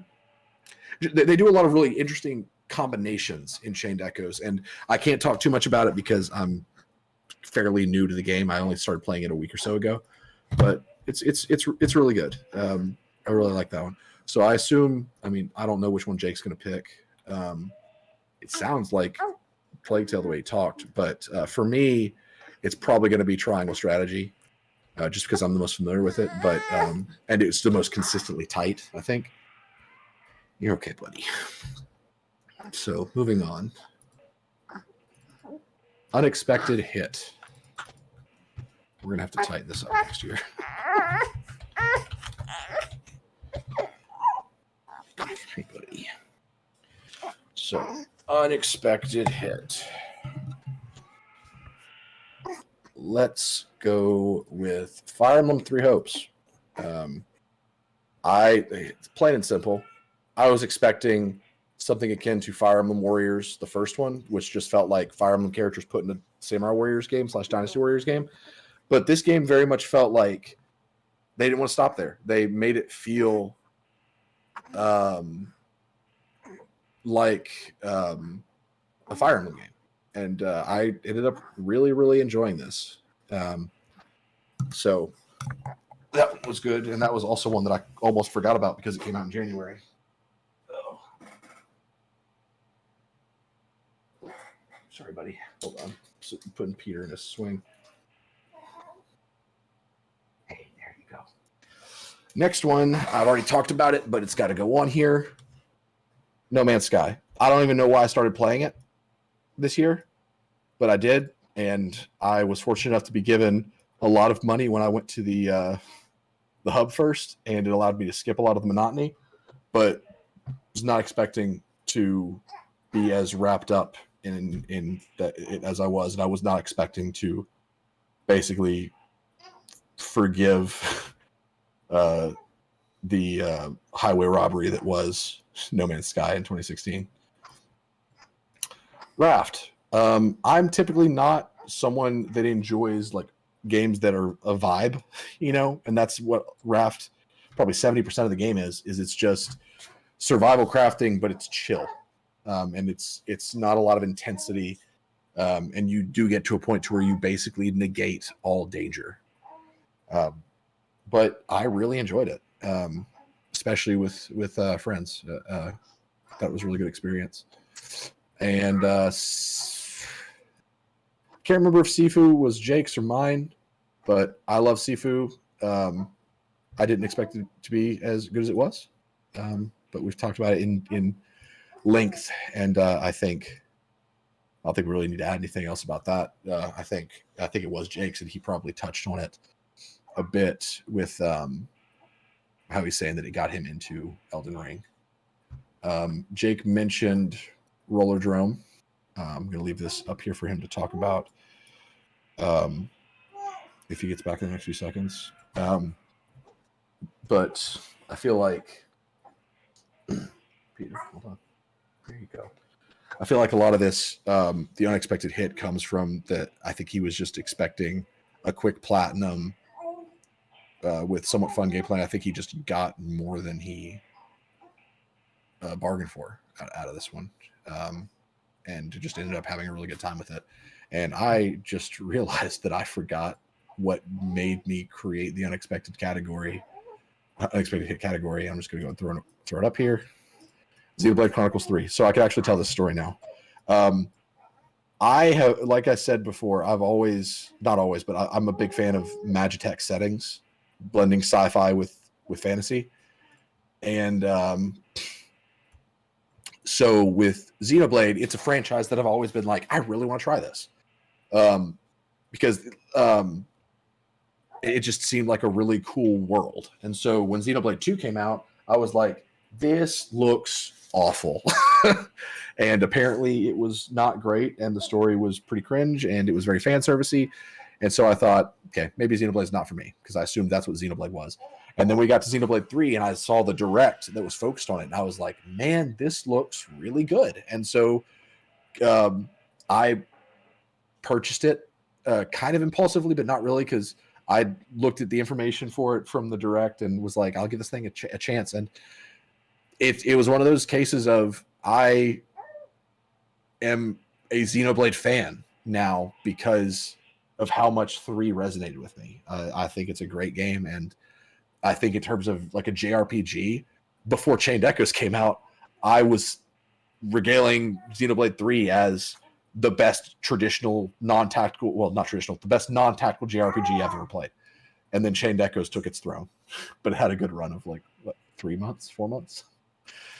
All right. And then the last one of this category is Cult of the Lamb. You just tell me when I need to wrap it up, Jake, but I'm going to talk for you for a minute until you need me to stop. Cult of the Lamb. Jake submitted this one, and it was one of those that a lot of people were talking about it, and I think it got Jake interested, especially with the art style. And it just ended up being a really good gateway roguelike for a lot of people, and I think that's kind of how it hit with Jake, where he was expecting just a quirky game with with the weird art style, and he ended up just really liking the gameplay and getting into the cult management aspect of things. And he got cult for the plat and ended up loving it. Yeah, that makes sense. But yeah, it's just one of those kind of same case with Roller Drum. So for me, unexpected hit. I was prepared to give it to No Man's Sky, but No Man's Sky didn't come out this year. It's really here as a formality. So for me, it's got to go to Xenoblade because it sold a franchise to me. And Jake gives his to Cult of the Lamb. That makes sense. All right, so Xenoblade for me, unexpected hit. Cult of the Lamb for Jake. Hey, Anna. Anna. I don't know where she went. Peter's got a booger. Can you get me a toilet paper or something? He's got a booger. Parenting, everybody. All right, so going to the next one, and I can blaze through these if I need to, because I can drive this one. So Jake, you've still got time. The next one is The Niche King, which is basically a game that we feel like it was made for us. And for me, the first one is Front Mission First Remake. Just to put bluntly, it is Fire Emblem, but mechs. You customize the mechs for your pilots. You pick what weapons they have, and you're constantly building and rebuilding them. So it's turn-based combat with mechs, and it's really cool, and it got me into the franchise. So I'm a Front Mission fan now. But really, all you have to say is it's turn-based tactical with mechs, and you've pretty much got me in the door. Ghostwire Tokyo.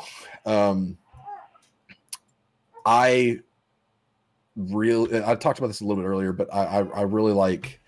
I think Japanese mythology is very interesting, yokai and magic and all that kind of stuff is very cool. And Ghostwire has a Doctor Strange type of magic system, like it looks very Doctor Strange, and it combines modern mythology. Really, that's what I mean by Japanese mythology. Modern mythology, where you combine modern setting with magic and things that go bump in the night being real. And Ghostwire is that.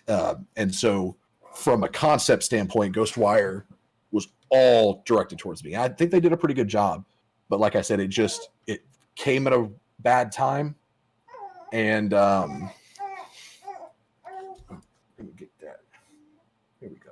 It came at a bad time to where I just got distracted by other things. I think it was around the time Monster Hunter and World Slayer came out. But yeah, I'm going to revisit this one. But from a foundational standpoint, that game was made for me. Chained Echoes. The whole thing with it's literally, if I could handcraft a fantasy realm today as a fiction author, it would be the realm from Chained Echoes. It's a turn-based JRPG that pays loving homage to those of the past, which I'm a fan of. It's in a realm of magic and mechs. That is me in a nutshell, basically. I'm flying through these. Marvel's Midnight Suns. It is made by Firaxis, the guys that did XCOM, Enemy Unknown, Enemy Within, XCOM 2, and XCOM 2 War of the Chosen.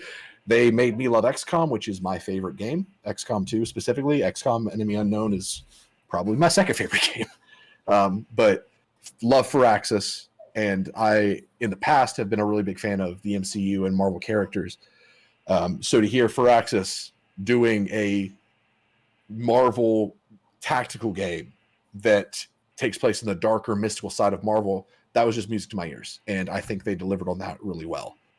And what we got was Midnight Suns, and it's not perfect. But again, on paper, it's me. It's all me. And this was Jake's one submission, I think, unless if I missed one, but I don't think I did. Stray, I can just tell you right now, Jake doesn't even need to contribute to this. Jake, you can if you want, but Jake is a huge cat person. He really likes, especially after Cyberpunk 2077, he's become more of a fan of the Cyberpunk aesthetic, and I feel like they delivered a lot of that in Stray. So, like on paper, again, using the kind of like, how do I pitch a Jake game?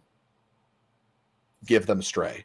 It's a Cyberpunk world that's got chill vibes, but you play as a cat.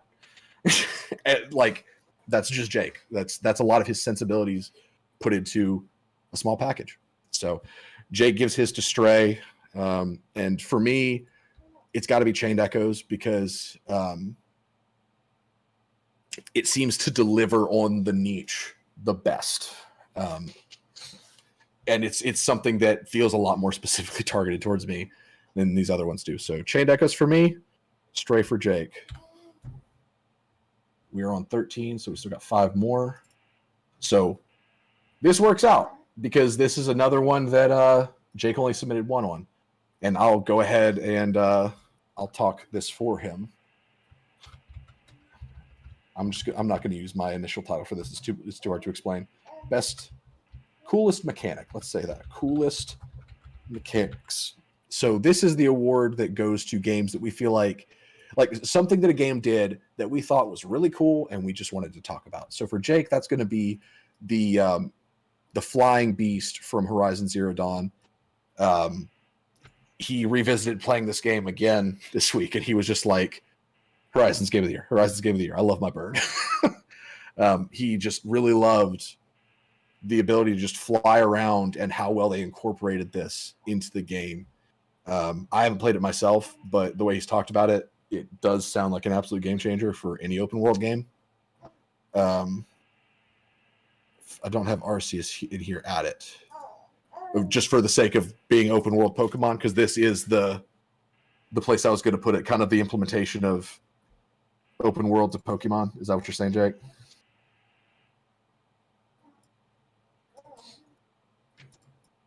So Jake says throw in Arceus. I'll talk about that in a second once he's given me a quick summarization of what he wants to say, and I will keep moving forward. The quick catching. Oh, okay. Okay, yeah, that's fair. Metal Hellsinger, this is a little one, but the way they incorporate the music in the combat, I feel is tighter than games they've done in the past, but also they were clever to make it to where the music changes to be more intense the better you're playing. So like if you're not doing well, the music will tell you, and you like won't have vocals, you miss out on some of the more punchy instruments, stuff like that.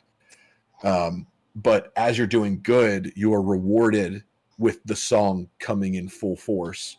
And it creates a really cool gameplay feel when you're on a streak. It's like putting the times whatever score streak indicator, it's like putting that into sound. But the sound is sweet, sweet metal music. Okay. Midnight Suns combat for me for coolest mechanic. And people pretty much unanimously agree that the combat Midnight Suns is probably the best thing it has to offer. I agree, not to say that everything else is bad, because I really enjoy the full package. But basically, even though Firaxis is known for doing top-down tactical games, like XCOM, to where you move your group of people, they move theirs, you use cover, flanking tactics, all that stuff to win the day. Midnight Suns felt more like it's trying to reinvent or create the next evolution of turn-based JRPG combat. Because while movement, like positioning, is important, you only can move one character per turn. So it feels almost like a special move, because you can like move somebody to a light pole and knock the light pole down on top of an enemy. More often than not, you're using big abilities to have big effects, and your characters are moving as you use the abilities. So it's like a weird turn-based JRPG combat where positioning matters. And the way they've made each character, it's card-based, so you can build the different decks of characters to be better at certain things. Like my Spider-Man, for example, is very good at picking off weaker enemies and not costing a card play, but also knockback and positioning. So he could like web swing people off of a cliff or reposition them to where they are in next to an enemy that's about to explode, stuff like that. Just basically web whipping people everywhere. I think they were really creative with what we got. And I would love to see more like this in other games. I don't want Firaxis to abandon XCOM for this. but I want people to adapt this in other things, if that makes sense. We talked about this a little bit. Sifu's aging mechanic. I thought that it was a really cool visual, unspoken representation of an argument against vengeance or defining your life through bringing down other people.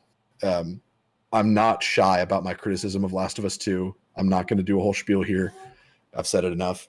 But a big criticism of mine is that it fundamentally failed at getting that across. The whole idea of seek revenge, dig two graves.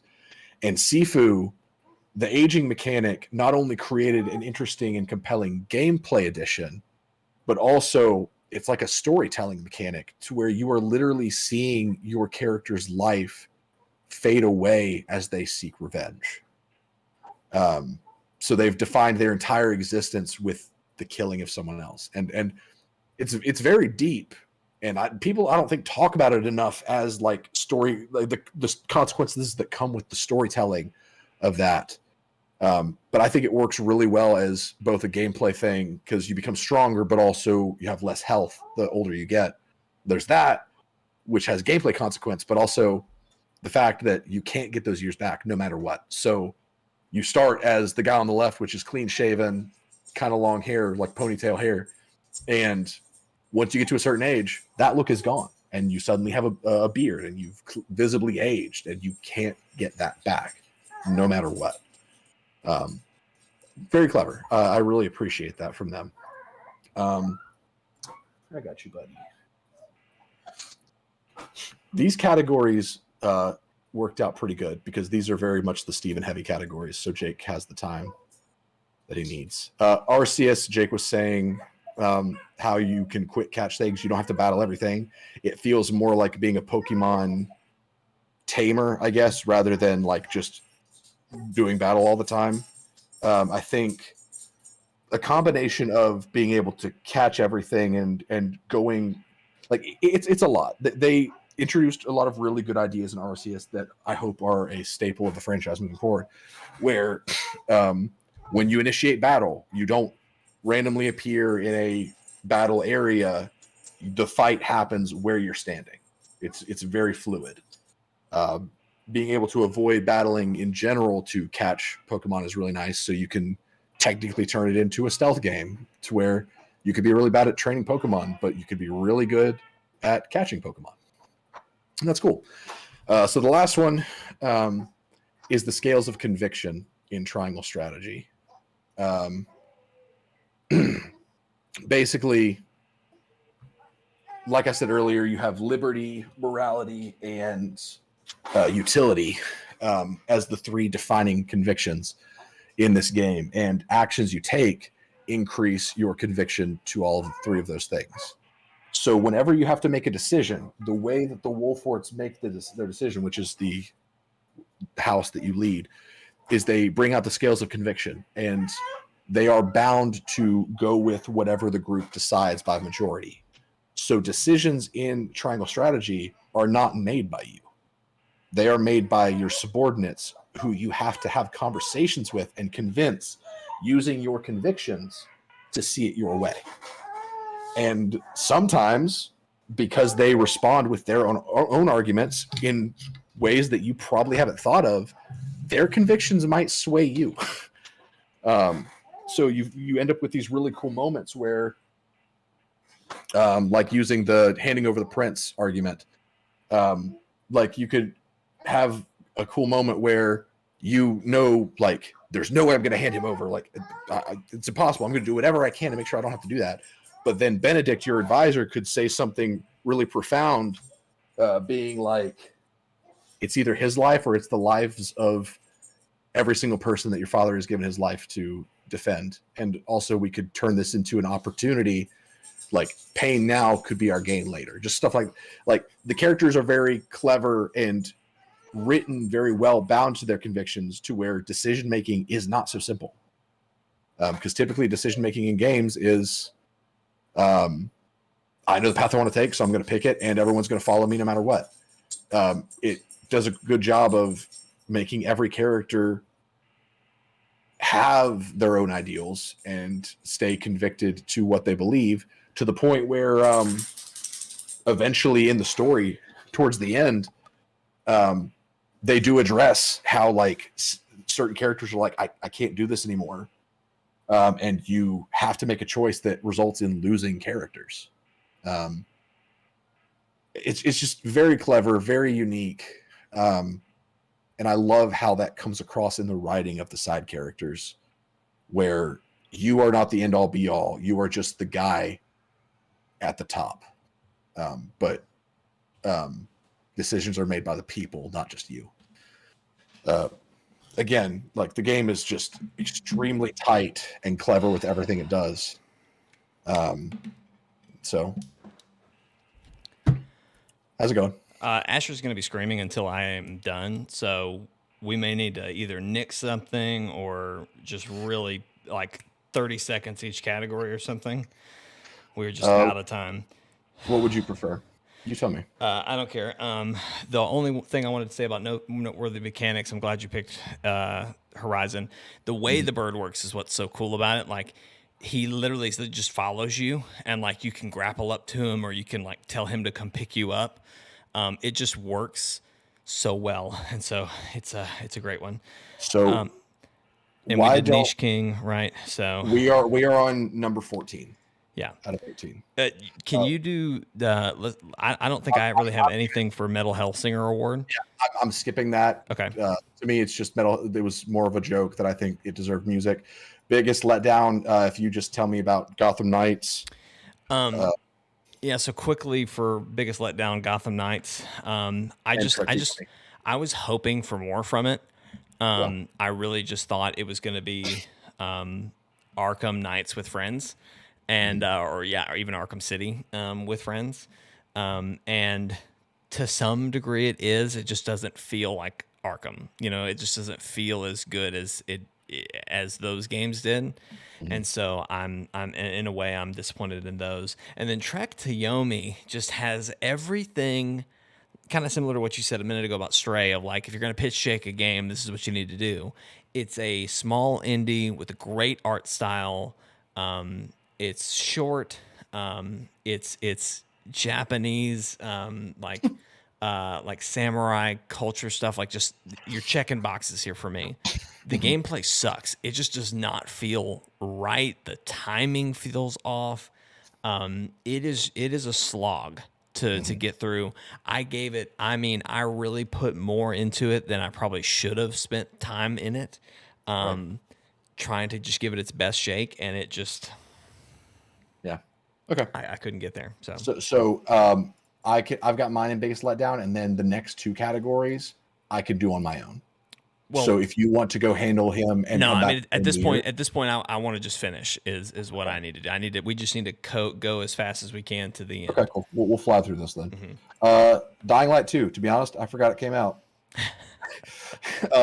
Combat's good. Gameplay's good. Story awful. Horrendous. Not even a little good. Dynasty Warriors 9 Empires. I forgot it came out. It's terrible. There's nothing redeemable about that game. And the fact that I was expecting it to not be good and it still let me down should be pretty telling of how bad it is. Tactics Ogre Reborn. Some would say is one of the original like turn-based tactical. I don't know if it's one of the original, but it's like one of the big names in turn-based tactical JRPGs. It's worse than most of those games that I've played, and it's just not as interesting. Yeah. Like, I was expecting a lot. I got a game that's just fine. Yeah. So moving on from those, for you, what's the biggest letdown? I'm going to give it to Trek. Thinking about it. For me, it's probably Tactics Ogre, just because I actually had high hopes for that one. Yeah. All right. Better with Time. Forward. Better with Time, a.k.a. the Fine Wine Award. All right. First is Grounded.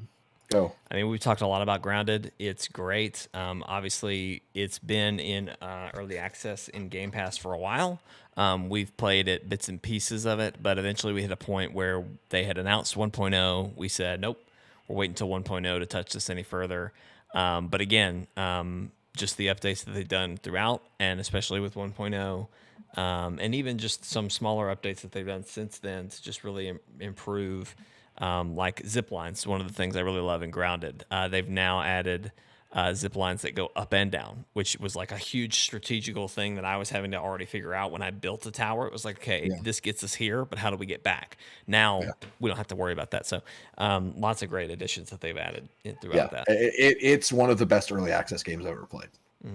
It did not feel like early access towards the back half of its time. Yeah. It was that good.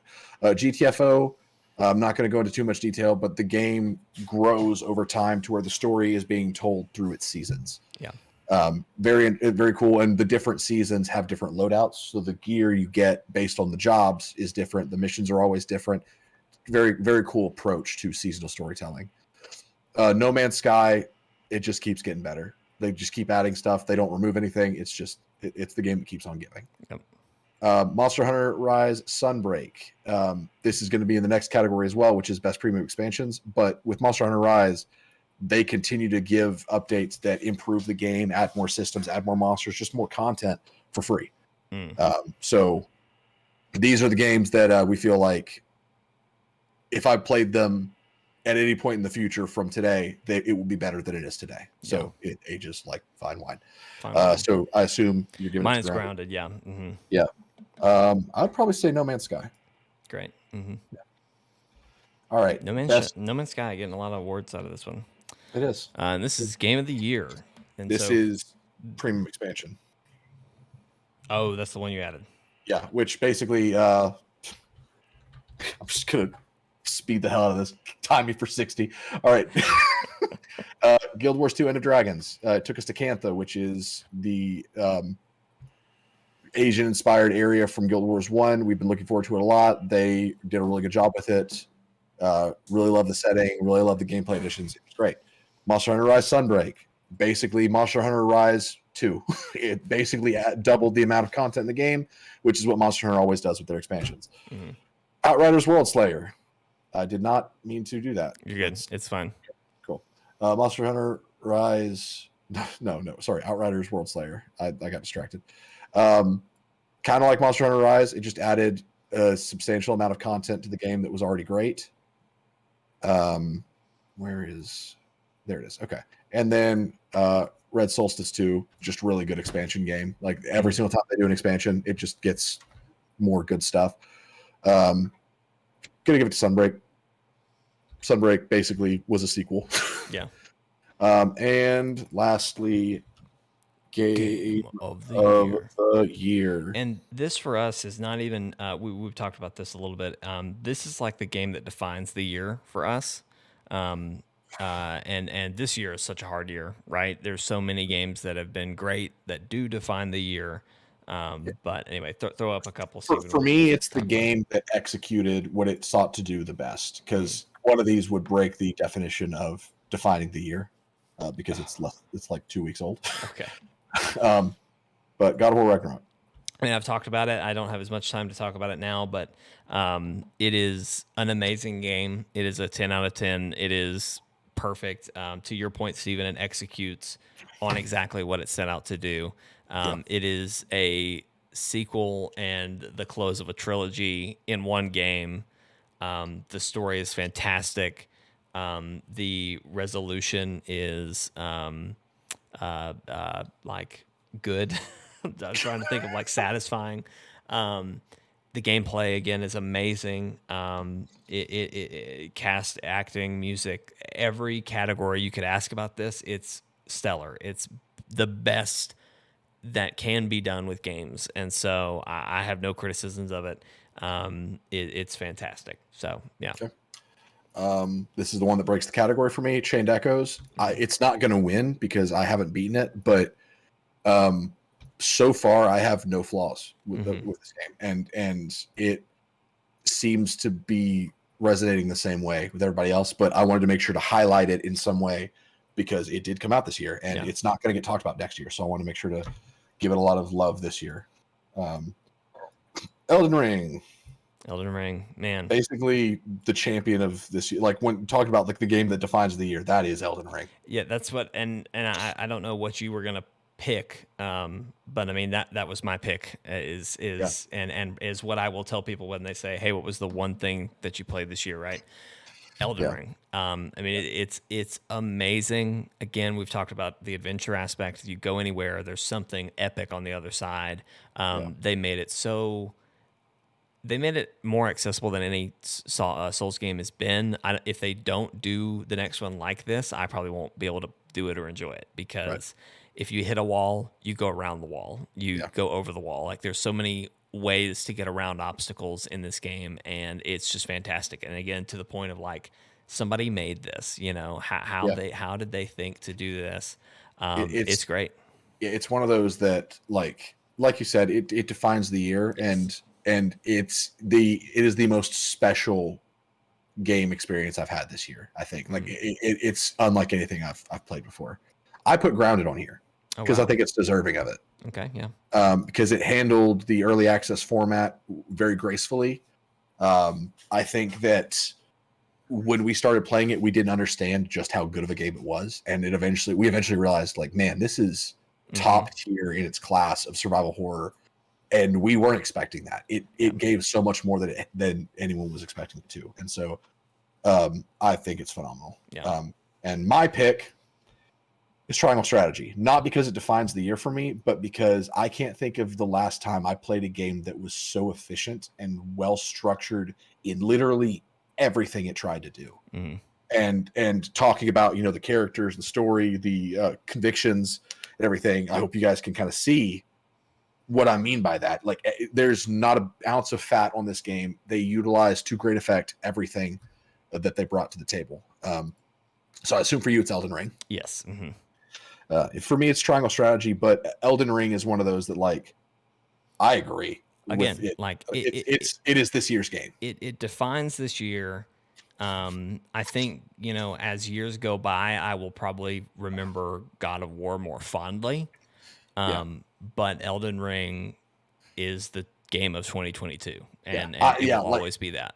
that's a good way to put it, because it down the road, I'm never going to forget Triangle Strategy, but I might forget that it came out in 2022. I'm never Hmm. going to forget that Elden Ring came out in 2022. Yeah, yeah. No, it's Um, just it is the game of the year, absolutely yeah, in every way. So, well, right. that has been it, ladies and gentlemen. The first ever Chortie Honestly, Awards. we did pretty okay on time. We're going to tighten it up for next I year. mean, yeah, we're sub 4 hours, which is longer than I thought we would be. But yeah, I think we just need to We'll establish tighten it up next time. a 5 minute timer Yep, earlier next year, and probably we can clean up some categories because I agree. I do I think agree. there were some that ended up being a bit repetitive, Yeah, based on just you know we're calling out a lot of the same games, but yeah, I mean if you stuck around this long, if you listened or even just skimmed through to see what games we recommended again. All of these, except for maybe biggest letdowns, are games that I do think you would enjoy and you should try. And I hope you do. And really, this is more for us, I think, than anything of just yeah. it's It's so just a cool to fun look look back. back. Yeah, Yeah, to look back at what did we say, what did we think was cool, and again highlight some stuff for y'all. So anyway, might be fun to look back at most anticipated after doing this. oh, I have a list of mine. I don't know if I have Yeah, yours. I usually try to, in most anticipated, bring up what I had for like. Well, yeah, usually we would have done that now. We don't have time, yeah. but Yeah, do we'll it. look at We'll do it that. on the next one, next Yeah, Monday. maybe next time. Yeah, maybe next time we stream, we'll mention it or something. Yeah. Okay, cool. Well, that is going to be it for tonight. Thank you guys for watching, tuning in. Of course, ChortleCast, we kind of do on and off now when we can. Most of that is because of babies, and we have become fathers, and it is a lot easier to let And there's just not somebody a run lot a. to talk about lately. Somehow. There hasn't been much to talk about, but also I think it's a little bit easier to toss a stream to Yep. one or two other people just goofing off as Yep. opposed to something like this that's structured and we're trying to have a conversation and you know somebody has to dip out. It's a lot harder. But anyway, we will be streaming. Well, Christmas is this week. I hadn't even thought about that. Yeah, Christmas. Normally we stream Thursday, Fridays, and Saturdays. This week is going to be crazy with the holidays. May not really get any streams in. We may Maybe need to just have a conversation after this and then we update you will. on We Discord. will. Yeah, we'll post. So of course, if you're you can go to chortlegames.com. That takes you to our YouTube channel page. Obviously, like, subscribe, follow us there. That'll alert you when we go live. But you can also join our Discord from there, and we communicate with you guys there. So I'll put up a schedule. on Discord after me and Steven got to talk. I don't know if we'll do anything over the holiday. We may be just wait till next week to get back together. But I digress. We will be doing a most anticipated games of 2023 podcast. Not exactly sure when that'll be. It may be the first week of January. Sometime there. Depends on plans. Like I said, we'll talk about that. But anyway, going to be a rocky next couple of weeks as we go through the holidays together. But hopefully we'll get to throw a couple streams together and hang out with all of you guys. So that's going to be it for tonight. Thank you guys for watching. Steven, thank you for running the show. Sorry I had to bail halfway through for kids, but it worked out pretty good. If you were to pick a time to bail, you picked the right time to bail. I hate I missed game mechanic most. Yeah. I wanted to have more conversations on that one, but we'll push that to the front next time. So, all right, that's it for tonight, guys. We'll talk to y'all later. See you in the streams. Bye. Bye.